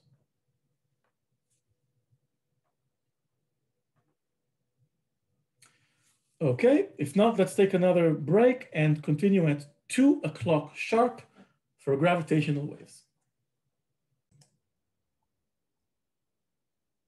Okay, so we started last week in the discussion leading up to GR with the history of electromagnetism and the discovery that electromagnetism was the theory and the phenomena behind light and electromagnetic waves. And we said that Einstein was looking for a theory of gravity that respects relativity and the finite propagation time of information about gravity, and that would have to lead to gravitational waves. So now, what are these waves? And we have a short clip here that we can play. Does everyone see this? Yes, I can see this. Okay, so this is a computer-generated simulation, of course, of two black holes rotating or orbiting around each other. They orbit around each other when they're far away, following Kepler's law or Newtonian mechanics. When they come closer, we saw that the general relativistic effect will become more and more prominent, the L equal R cubed term, and then nonlinearities will take effect. And so as they rotate around each other, they emit these gravitational waves, the radiation informing the rest of the universe about their positions. Going out, this goes out as radiation. Because radiation is going out, it's taking away energy. It costs energy to send out information and radiation. And so they lose this energy at the expense of their kinetic energy and potential energy, sink down to a lower orbit. Kepler's law then tells us that they will spin faster and faster, which means this process is a positive loop or a positive feedback process. As they spin faster, they emit more waves. Emitting more waves causes them to sink even more toward each other, which causes them to spin even faster. And so this process grows and grows. And we see here on the bottom that this causes both the frequency to grow, that is the period between successive peaks, to shrink, while the amplitude goes up and up until finally we have this little burst at the end, or the merger between the two black holes, joining together, forming a final joint perturbed black hole, which is not exactly Kerr. Kerr, as we said, is a stationary solution. Here we have some perturbation at the moment where they kind of come close enough to form a joint horizon. And then this joint black hole kind of wobbles down to a final stationary Kerr black hole. And we see here the waves that have been sent out in this process, filling out space-time, or going out in space-time. Let's look a little more closely into this process. So as we said, there must be gravitational waves. Once you realize, or once you demand that a field theory replaces Newtonian's gravity, that you replace action at a distance with a field theory, then there must be waves whenever you make a perturbation in some place to the field. And the way we do this in GR is that we decompose our G mu nu metric to two parts: flat spacetime metric, eta mu nu, which would have been the metric of spacetime if there were nothing in it, and a perturbation, h mu nu, which we hope would be a small one. If it's a small perturbation on top of a flat spacetime, we can linearize all of Einstein's equations and find the leading order equation governing these waves, and that would be our wave equation. Einstein already tried this before even finalizing GR in 1912 in what was called his draft, or Entwurf theory, the main draft of GR. He already had a prediction that there would be gravitational waves, even though the equation was wrong because the underlying theory was wrong. After finalizing GR in November of 1915, he went back to revise the calculation of waves, and he had two predictions from 1916 and 1918. The one in 1918 corrected a small factor of 2. And he predicted indeed that there would be gravitational waves. And as we said last week and just now, this emission of waves would cause a binary orbit to shrink, to basically sink down. The two orbit bodies will approach each other because they are going further and further down in the potential well of the attraction to compensate for the energy that they're sending away in gravitational waves. And even though this was to be expected, predicted by Einstein himself, and basically very simple to see in any field theory, there was a lot of controversy when this was first presented and first discussed. The first main skeptic was Eddington himself. Eddington, who in 1919 observed the light deflection during the solar eclipse, confirming general relativity, famously said that gravitational waves travel at the speed of thought. That is, that they're a figment of one's imagination and of basically bad mathematics. Einstein, sadly, was convinced of the same notion a little afterwards. He worked with a collaborator, Rosen, who convinced him that it was just a matter of using the wrong coordinates. They had a paper proving that there are no gravitational waves in certain cylindrical coordinates. The paper was actually rejected by a referee. Einstein was terribly upset about having his paper refereed and rejected and vowed never to publish at the same magazine again. But later, it was the referee who turned out to be correct. The paper had flaws in it. Einstein was wrong, as he was many times. And in fact, we now know gravitational waves exist and we've measured them. But even before doing so, the community slowly grew to this notion of gravitational waves. Pictured here on the bottom right is Professor Andre Trautmann, who gave this quote as part of a speech he gave to the LIGO-Virgo collaboration. LIGO and Virgo are the gravitational wave detectors in operation at the time. And today there's another one, CAGRA. I'm in the picture as well. This was a LIGO collaboration meeting. And Trautmann basically told us about some of the early years of these controversies in the 50s, basically explaining that at that point, a lot of the mathematicians and physicists had it wrong and didn't believe in these waves, but the engineers did. The engineers did know that mathematicians can sometimes overcomplicate simple physical systems and can sometimes introduce so much freedom and complexification that they kind of miss out the essential bottom line. And the bottom line was that if you make a change in a field theory, it has to propagate. There has to be a wave equation for it. The equations actually turn out to be very, very similar to the equations of electromagnetism. As we said, this D'Alembertian operator operating on the field with some sources on the right-hand side is basically the same recipe for the perturbation age for a gravitational wave on top of, based on the stress energy or momentum energy tensor. And so they had to be there. They had to be a physical effect. Richard Feynman, famous physicist who was not in the field of gravity, also gave a contribution by saying that you can consider what's today called the sticky bead argument. Consider kind of a ring of beads which have some glue on them. And if a wave comes through them and it causes them to move, some of them might touch and get stuck together. And if they get stuck together, when the wave then passes, they want to go back to their previous positions. So they'll have to overcome this glue. And this will cost them energy. And the only place to get this energy is from the gravitational wave that passed by. So gravitational waves had to carry energy. And if they carry energy, then they're physical and they can't just be a mathematical mistake. So that's kind of the history of the field. It took another almost just over 20 years for them to be measured indirectly for the first time. But starting from this point, they became more and more commonly accepted.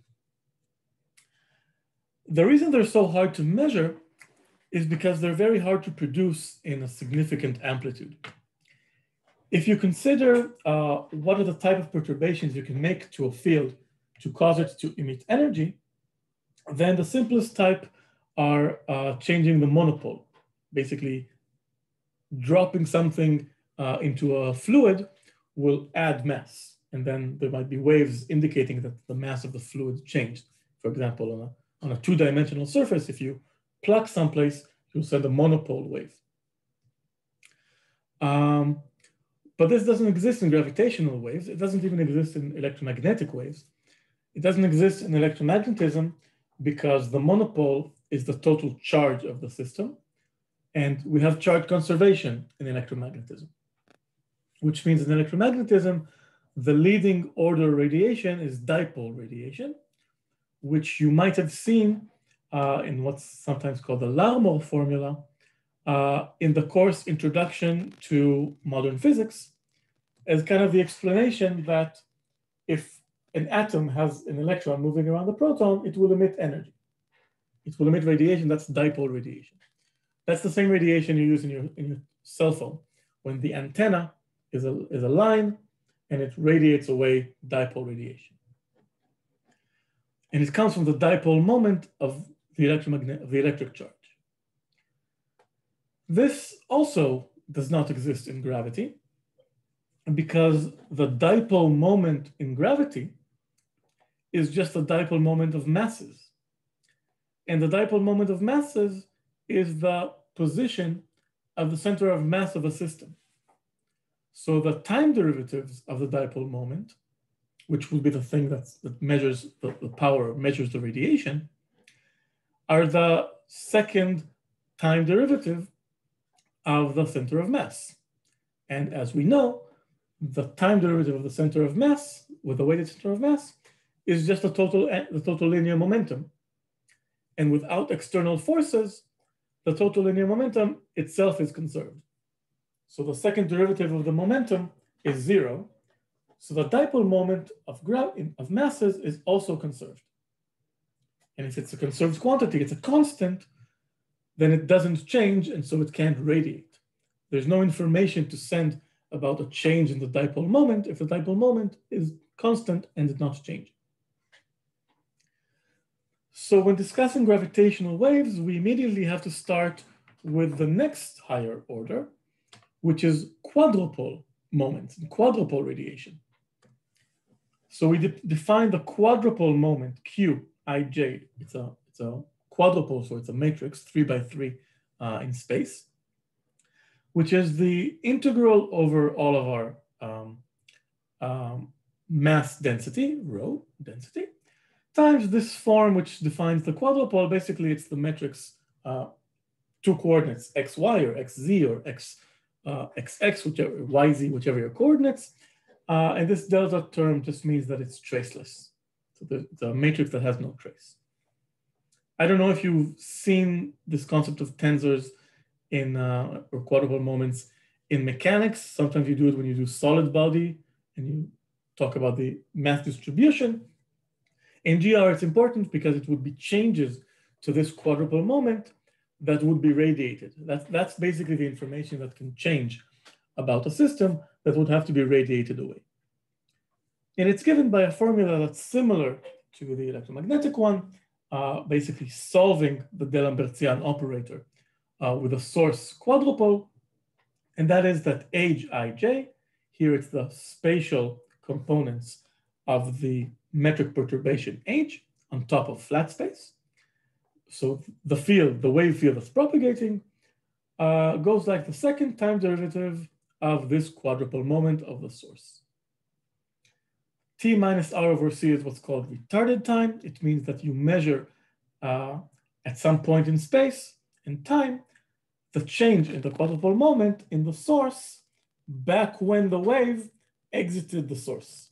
So at your time minus however long it took the wave to reach you traveling at the speed of light. And this also exists in Lennard-Wichert potentials in electromagnetism. And 1 over R means that the wave amplitude is decreasing as the further away you get from the source.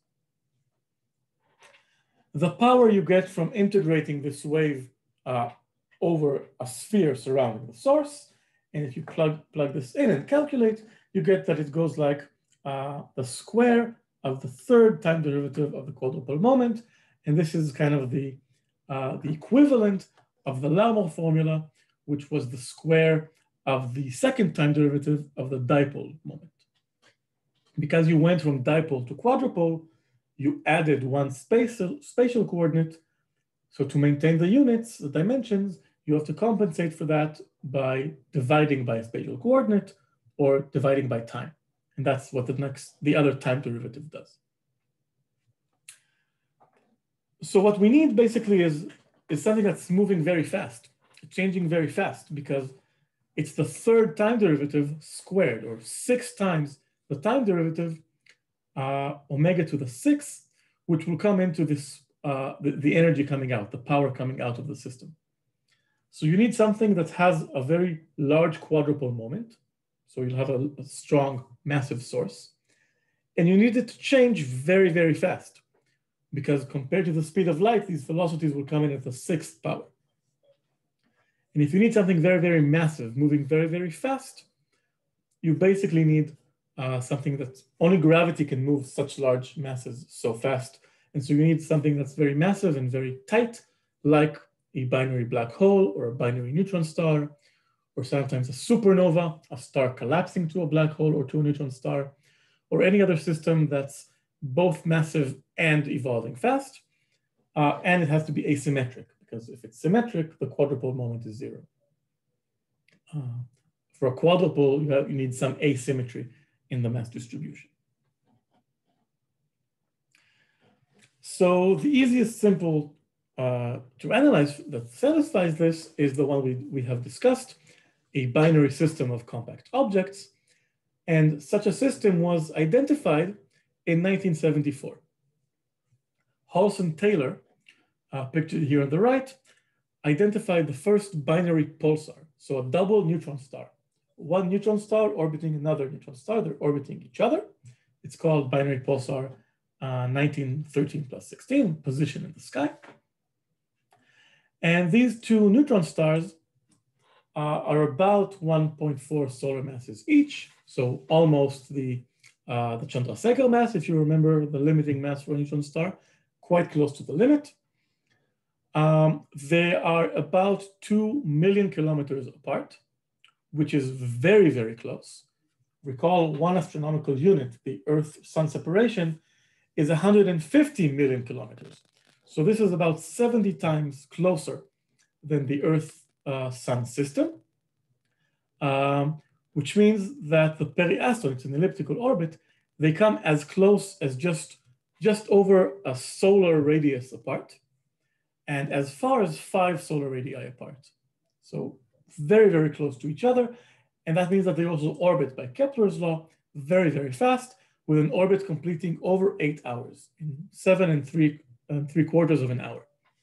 So 3 times a day, we see an orbit completed for this binary pulsar system, which is almost 3 times as heavy as our entire solar system, right? 2 masses of about 1.5 solar masses each. So a very, very massive system orbiting very fast. What Hulse, Taylor, and Weisberg discovered was that this period of 7.75 hours is actually not constant over time. It shrinks. It gets closer and shorter, faster and faster, by about 76.5 microseconds a year. So on top of this 7.75 hours, which you multiply by 3,600 to get the number of seconds, you get a change of about 100 microseconds, or about 10 to the minus 4 seconds per year. So it's a very small effect, something like maybe 10 to the minus 9 in the shrinkage relative to the orbit, but it's completely measurable. And more importantly, it fits, the observation fits exactly the prediction by general relativity as to how fast this process should take place, how fast the orbit should shrink and accelerate. And the luminosity here is, even though it's a very small effect, it's already a huge luminosity. 10 to the 24 watts, this is equivalent to 2% of the sun's entire radioactive and electromagnetic luminosity, just going out in gravitational waves, coming at the expense of the potential and kinetic energy of the system, causing them to shrink. Again, just by 3.5 meters a year. It doesn't seem like a lot, but it's a huge effect if you consider the energy involved with such huge masses and at such fast velocities. And as this plot here shows, now when it was made, it was followed for about 40 years. Now we've had almost 60 years of following this pulsar that it matches GR predictions to better than 1%, almost 0.1%. And this was considered the first positive observational evidence for the existence of gravitational waves, not just math, not just theory. They observed a system obeying an evolution governed by gravitational waves according and meeting or satisfying the predictions by Einstein and his followers. And this got the first Nobel Prize in gravitational waves in 1993. Officially, the pulsar got the prize, but of course the significance was that the discovery of gravitational waves, or the proof of gravitational waves, was demonstrated with this pulsar. Any questions? I have a question for about, I think, one slide earlier. Yes. Just making sure. Why is there no monopole and dipole? Again, can you repeat that? The monopole is what you calculate in electromagnetism, right? Gauss's law. Mm-hmm. Let's flip to the tablet.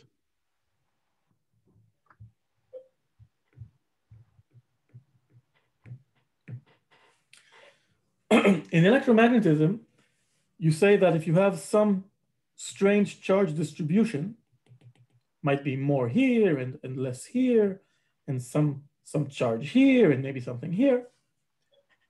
If you surround this by a Gaussian sphere, the total electric field measured, the flux of the electric field on the sphere, right? The total flux doesn't care about the internal composition, right? It tells you that the flux EdA is equal to 4 pi total Q, right? Everybody knows this? Yes, Gauss law. This Q is the space integral, dx cubed of rho of x, right? You integrate all of the charge density, and that gives you the monopole. And the monopole gives you the flux of the system. It's the source. Of the source, yes. The monopole of the source gives you the flux outside the source. Mm-hmm. If charge is conserved, that is, if you can't, because charge can't go anywhere, then in electromagnetism, charge is conserved and you don't have monopole radiation in electromagnetism. Mm-hmm.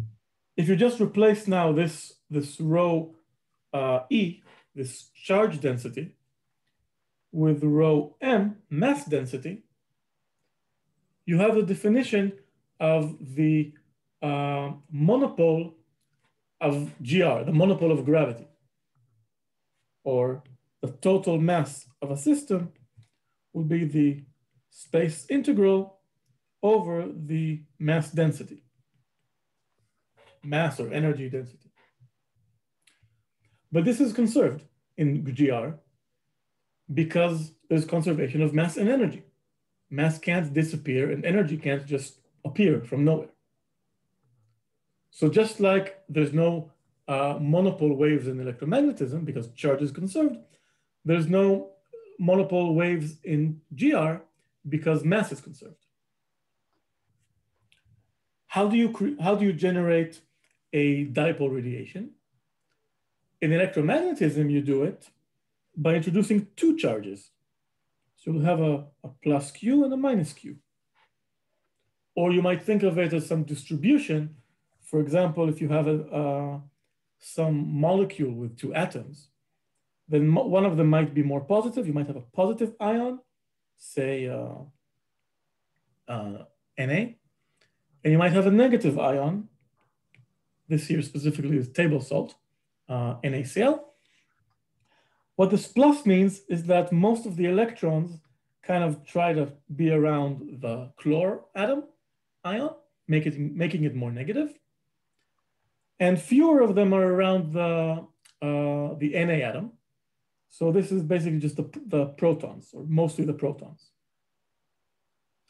Okay, so now you have a dipole, right? There's a vector here, there's a preference.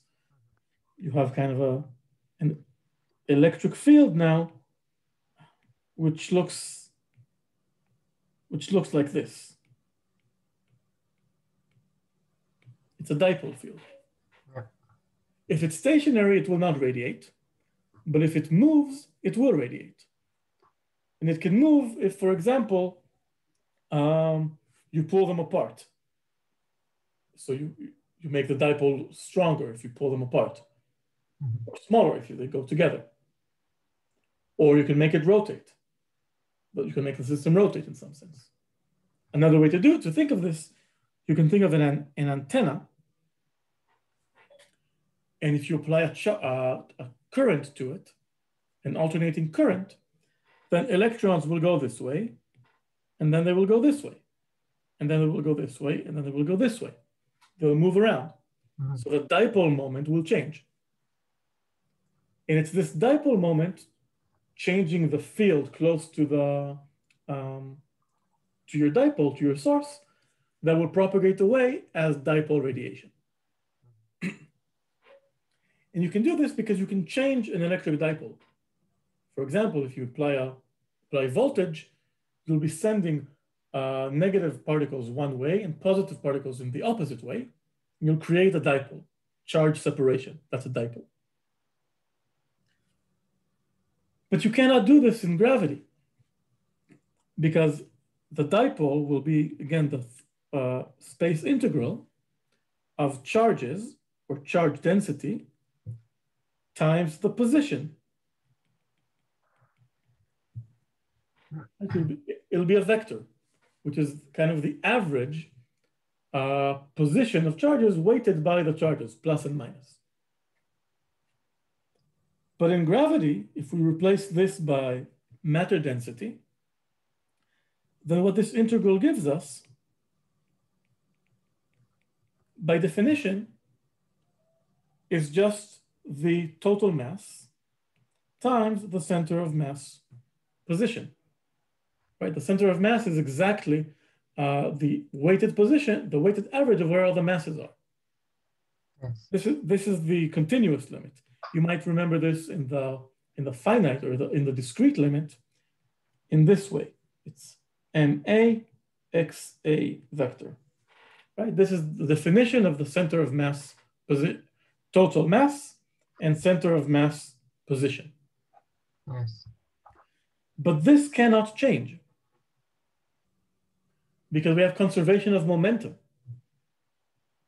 Right? If there are no external forces, then the second derivative of this is just XCM double dot, which is MA, center of mass. And if there are no external forces, this is 0. You cannot change a mass dipole. Newton's laws basically tell us that forces, because you have the law of action and reaction, if one mass moves another one, then the second will move the first in the opposite direction. And the ratio between their accelerations will be exactly the ratio between their masses, or the opposite of the ratio between their masses, so that they balance out. So you can't change the dipole. So you need to go higher up. You have to go to a quadrupole. And that's why we have quadrupole radiation. Okay? Thank you. Okay. A binary system is an example of a system which has a changing quadrupole radiation, changing quadrupole moment, which creates quadrupole radiation. And in the next hour, Yehu will go exactly over calculating this quadrupole for a binary system, and calculating the waves and calculating the chirp, the growth of frequency and amplitude as the system shrinks, which was discovered by LIGO. Okay, so we talked about how these waves have to exist and how they have to cost energy and how this energy loss was measured. in the binary pulsar 1913 plus 16. Let's understand a little better what these waves do. And for that, we'll say that if the wave was defined as the perturbation on top of a flat background, we can look, for example, at a wave traveling along a certain direction on flat spacetime, say the z direction. What would it then look like? We'd have the equation of the wave given by some angular distribution, which will be quadrupolar. We said it would decrease with distance like r.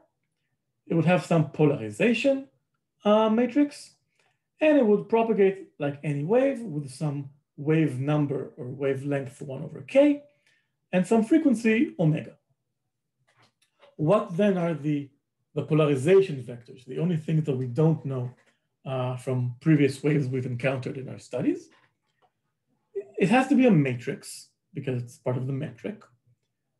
It travels in z and t. So as time progresses forward, z increases. It moves forward in the z direction. And what we find is that it's a transverse wave. Just like electromagnetism, the effect of a wave traveling in the z direction will be in the xy coordinates. And the two polarizations will be two matrices in this, or two submatrices 2 by 2, either 1, 0, 0, minus 1, or 0, 1, 1, 0. Or as we like to call them, plus polarization and cross or X polarization. And the best way to understand what they look like is with this short video. This is showing us a ball with a wave passing through it. So there's no wave on the left. On the second from the left, we have the plus polarized.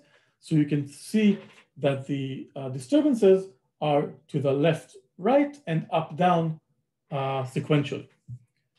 X polarized is exactly the same as plus polarized, but tilted by 45 degrees. So it's propagating or it's affecting on the diagonal or 45-degree angle. Looked at from the side, you can see that the plus polarization is causing the metric to extend in one direction while shrinking in perpendicular, and then vice versa as the wavefront propagates through the ball. And X does, again, exactly the same thing, but at a 45-degree angle. Those are the two polarizations. Now, obviously, or not obviously, but it's not difficult to see that a rotating system, an orbiting system, will not just produce plus or X polarized waves, it will produce naturally circularly polarized waves, which come from adding plus and cross with some imaginary relative phase. And obviously, a rotating system will then propagate this information of rotation in the direction of the wave perpendicular to the plane of rotation, and it will be plus and X combined with some phase. And this is what we actually measure. Or rather, these are the waves that are typically produced. So far, all of our detectors are stationary, so they only measure one polarization, plus or X. But obviously, it's a linear basis. You can compose or reconstruct circular polarization if you have enough measurements of plus and X in different directions. And this is entirely similar to using Stokes parameters or whatever you do for calculating polarization in electromagnetic radiation in a lab. Okay, any questions? Okay, so we just did this. Okay, so how do we measure these? What we want is the wave to pass through some detector, through some masses, that string of beads Feynman talked about. And we want to measure pulling and stretching and shrinking in perpendicular directions as the wave passes by. And we want to measure this happening first in one direction, then in the other, then in the first, then in the second, again and again. So we need to compare this stretching and pulling in two perpendicular directions, stretching and pulling of space-time. And the best probe we have of stretching and pulling space-time is light, pulling and stretching of light trajectories.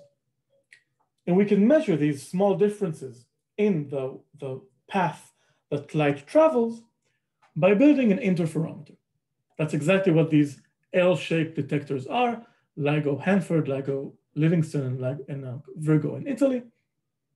They're basically just Michelson interferometers. They have two arms at perpendicular angles with a beam splitter in the middle, as shown here on the right. And when light travels either on the horizontal or vertical axis, as a wave passes by, it goes through a different distance and a different time, and so a different phase. Comparing these phases allows us to do interferometry and measure the wave. And we have a clip of that as well. This is all conveniently available on YouTube. So when a wave passes, it's moving the two mirrors at these two edges. So the light that comes to one mirror and gets reflected back to onto the original meets the light reflected from the other side. And they have some interference pattern. When a wave passes, these two mirrors will now move relative to each other. And so they'll be alternatingly at positive or negative phase relative to each other. So interference will be either constructive or destructive, and we'll get a modulation of the intensity of light measured at the detector. So we have two vacuum tubes at an L shape perpendicular to each other. And as the wave passes by, it modulates the effective distance, the metric between them, which affects the distance, which causes the phases to accumulate differently. And that's what LIGO measures. Something here's talking. Okay. Any questions? Gravitational waves are, I don't know how to say it in English, Yes, it's a transverse wave. Transverse, okay. Sound waves are longitudinal. The modification is in the direction of propagation. Gravitational waves, like electromagnetic waves, are transversal. If this is the propagation direction, then they will operate in the plane perpendicular to that. Yes. Okay. We covered most of this slide already. This is basically saying that to generate this wave, you want two bodies, M1 and M2, orbiting around each other. They radiate gravitational waves obeying the quadrupole formula. So we define the quadrupole moment and we calculate the wave that they're emitting. They lose energy through this quadrupole formula, which means that they sink down to a lower orbit.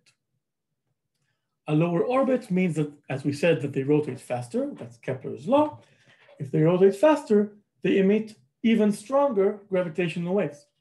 And so this process is, again, a positive feedback, which, if you look at it, appears to be this chirp, this upwards trend in frequency as time progresses, in both frequency and in amplitude. So amplitude of the wave means the energy carried by the wave. And so we see that the energy and amplitude go up along this plot, and frequency goes up as well. So it goes up, it goes both up and becomes brighter. That's the effect of the chirp. And the tutorial will cover this slide more in excruciating fine detail, so you can all follow the calculation exactly. The full evolution is a bit more complicated than just waving around the Keplerian or Newtonian regime. The Keplerian regime is officially only good when the objects are infinitely far away. And so the L squared over R cubed term is identically 0, and then you're really in the Newtonian regime. When they come closer together, you're going into what's called the post-Newtonian regime, which is small corrections to Newton. It means that we call it the in spiral, where the two bodies are spiraling inwards kind of falling into each other, but with a rotation, so they're spiraling inwards. And the closer they in spiral, the faster they go, the closer they are, the more post-Newtonian effects you need to analyze the system. The more and more non-Newtonian it becomes, the more relativistic it becomes.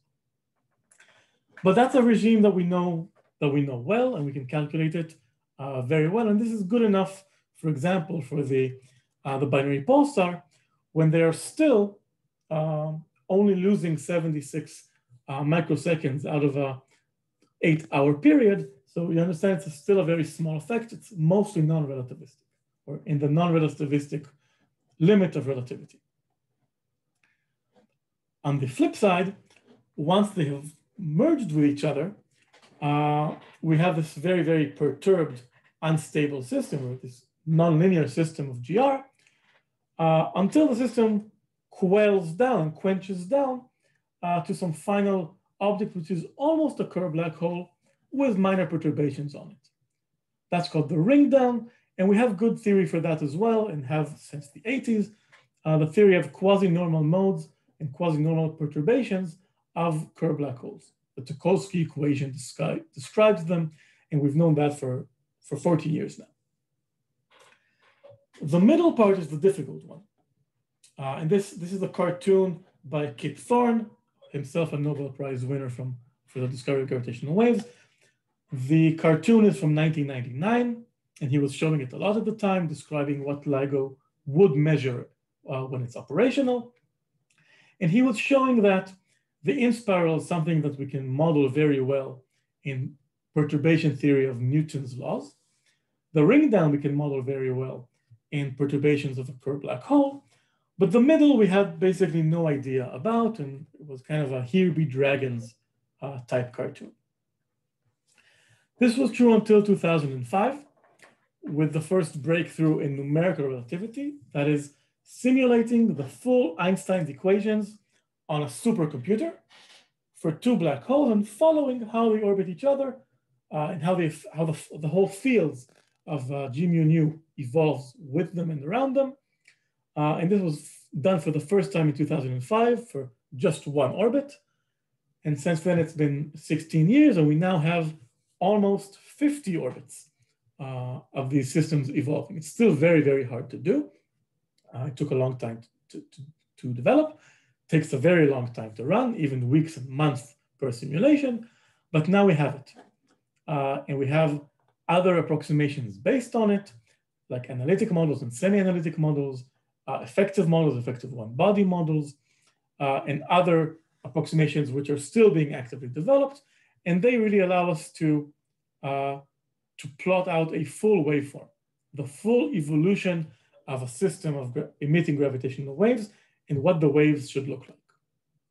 Frequency evolving with time, amplitude evolving with time, following the wave all the way through from in spiral, through merger, and to its ring down. And this is what we then look for in our data in LIGO. And here you can see what it looks like on an actual measurement. This is from the Gravitational Wave Transient Catalog 1, updated with events up to mid-2017. You can see the same time going up to the right, frequency going up, and you can see that for each of these events, the amplitude grows, the intensity or the power grows with time to this blaring bright signals, with frequency going up, following what we'd expect from the same waveforms that we measure, that we calculate. So in this case, the data matches the theory, at least to the accuracy at which we can measure it. So this was the 10 binary black hole events measured in 2015 to 2017. And the single binary neutron star event here at the bottom right. You can see from the binary neutron star event, the mass is lower, so the time it takes to actually merge is much longer, and we see it for a longer time in our detector, and you see this very crisp signal of power going up in frequency, exactly as you'd expect from general relativity. This is the situation now based on the second catalog, GWTC2, updated just published about half a year ago with events going up to mid-2019 from the first half of the third LIGO observation run, O3A. And you can see that this now has 50 events, almost all of them binary black hole mergers, a black hole merging with another black hole to form a third new heavier black hole while emitting gravitational waves. The scale here on the left is mass in solar masses. You can see these black holes occupying basically from about 5 solar masses to about 160 solar masses, covering all of the range we'd expect from stellar mass black holes created as stellar remnants, and even a little beyond. Some of these heavier ones we think could not have been formed directly by death of massive stars, but had to be second generation formed by previous mergers of black holes themselves created either at death of massive stars or at previous mergers. And a couple of events here below, which we think are binary neutron star events. One of them, which we are sure because we saw a gamma ray burst and radiation accompanying this event, and others because the masses indicate masses in the neutron star range.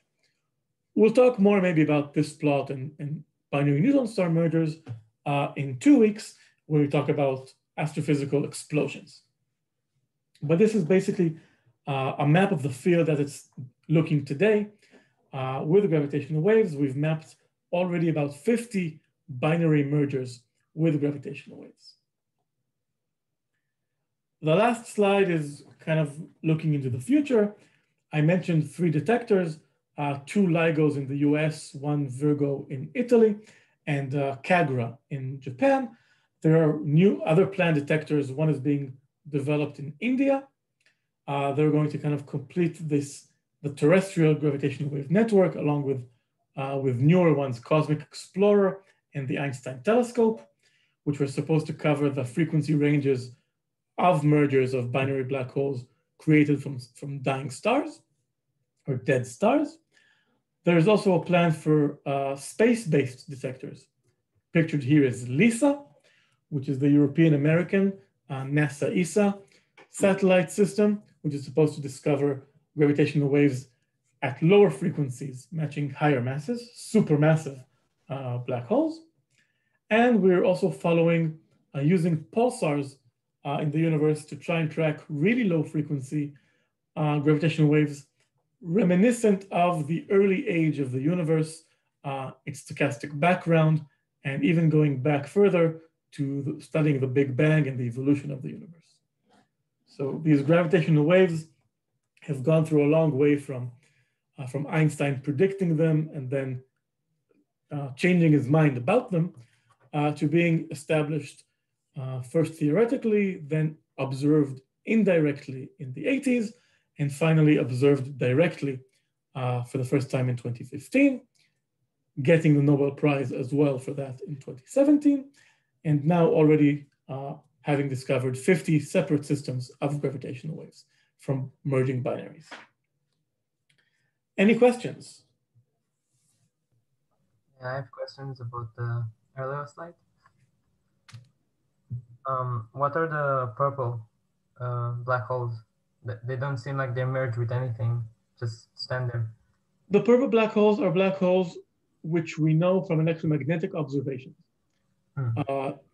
Either direct in this case meaning seeing the light ring or accretion disk coming out of them or around them, or more likely indirectly, that is by these black holes being part of a binary system whose other partner is not a black hole, so we can see it and infer the existence of the black hole via all the methods we learned about for binary systems, spectroscopic binaries, visual binaries, astrometric binaries, and all these different methods of inferring the partner and the mass of a partner for a star which you do see without seeing the partner. See. And the same goes here below. All of these yellow ones are neutron stars discovered with electromagnetic observations, and the orange ones are the ones discovered with LIGO and Virgo, so with gravitational waves. I see. And can two neutron stars form a black hole? Merging between a binary system of two neutron stars? Because if it surpasses the limit of the mass of a neutron star, it should theoretically create a black hole, I think. Exactly. So the Chandrasekhar mass we think is the higher limit for the mass of a white dwarf.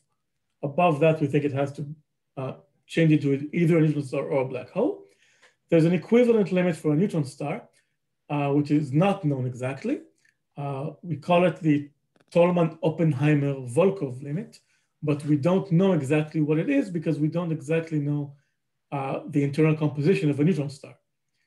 We think it's somewhere around 3, could be a little less, could be a little more, we don't exactly know.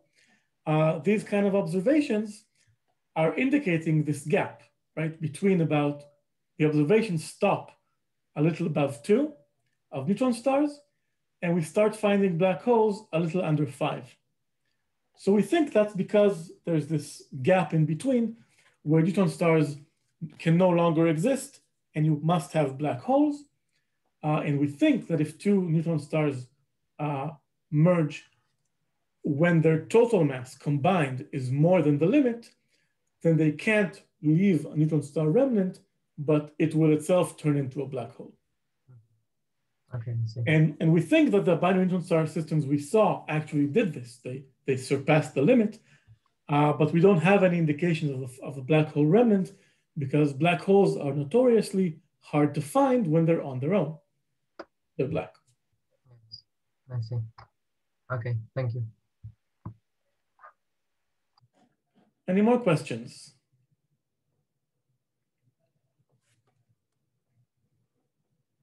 Okay, if not, I'll stop the recording. Yehu will be here in a few minutes for the tutorial.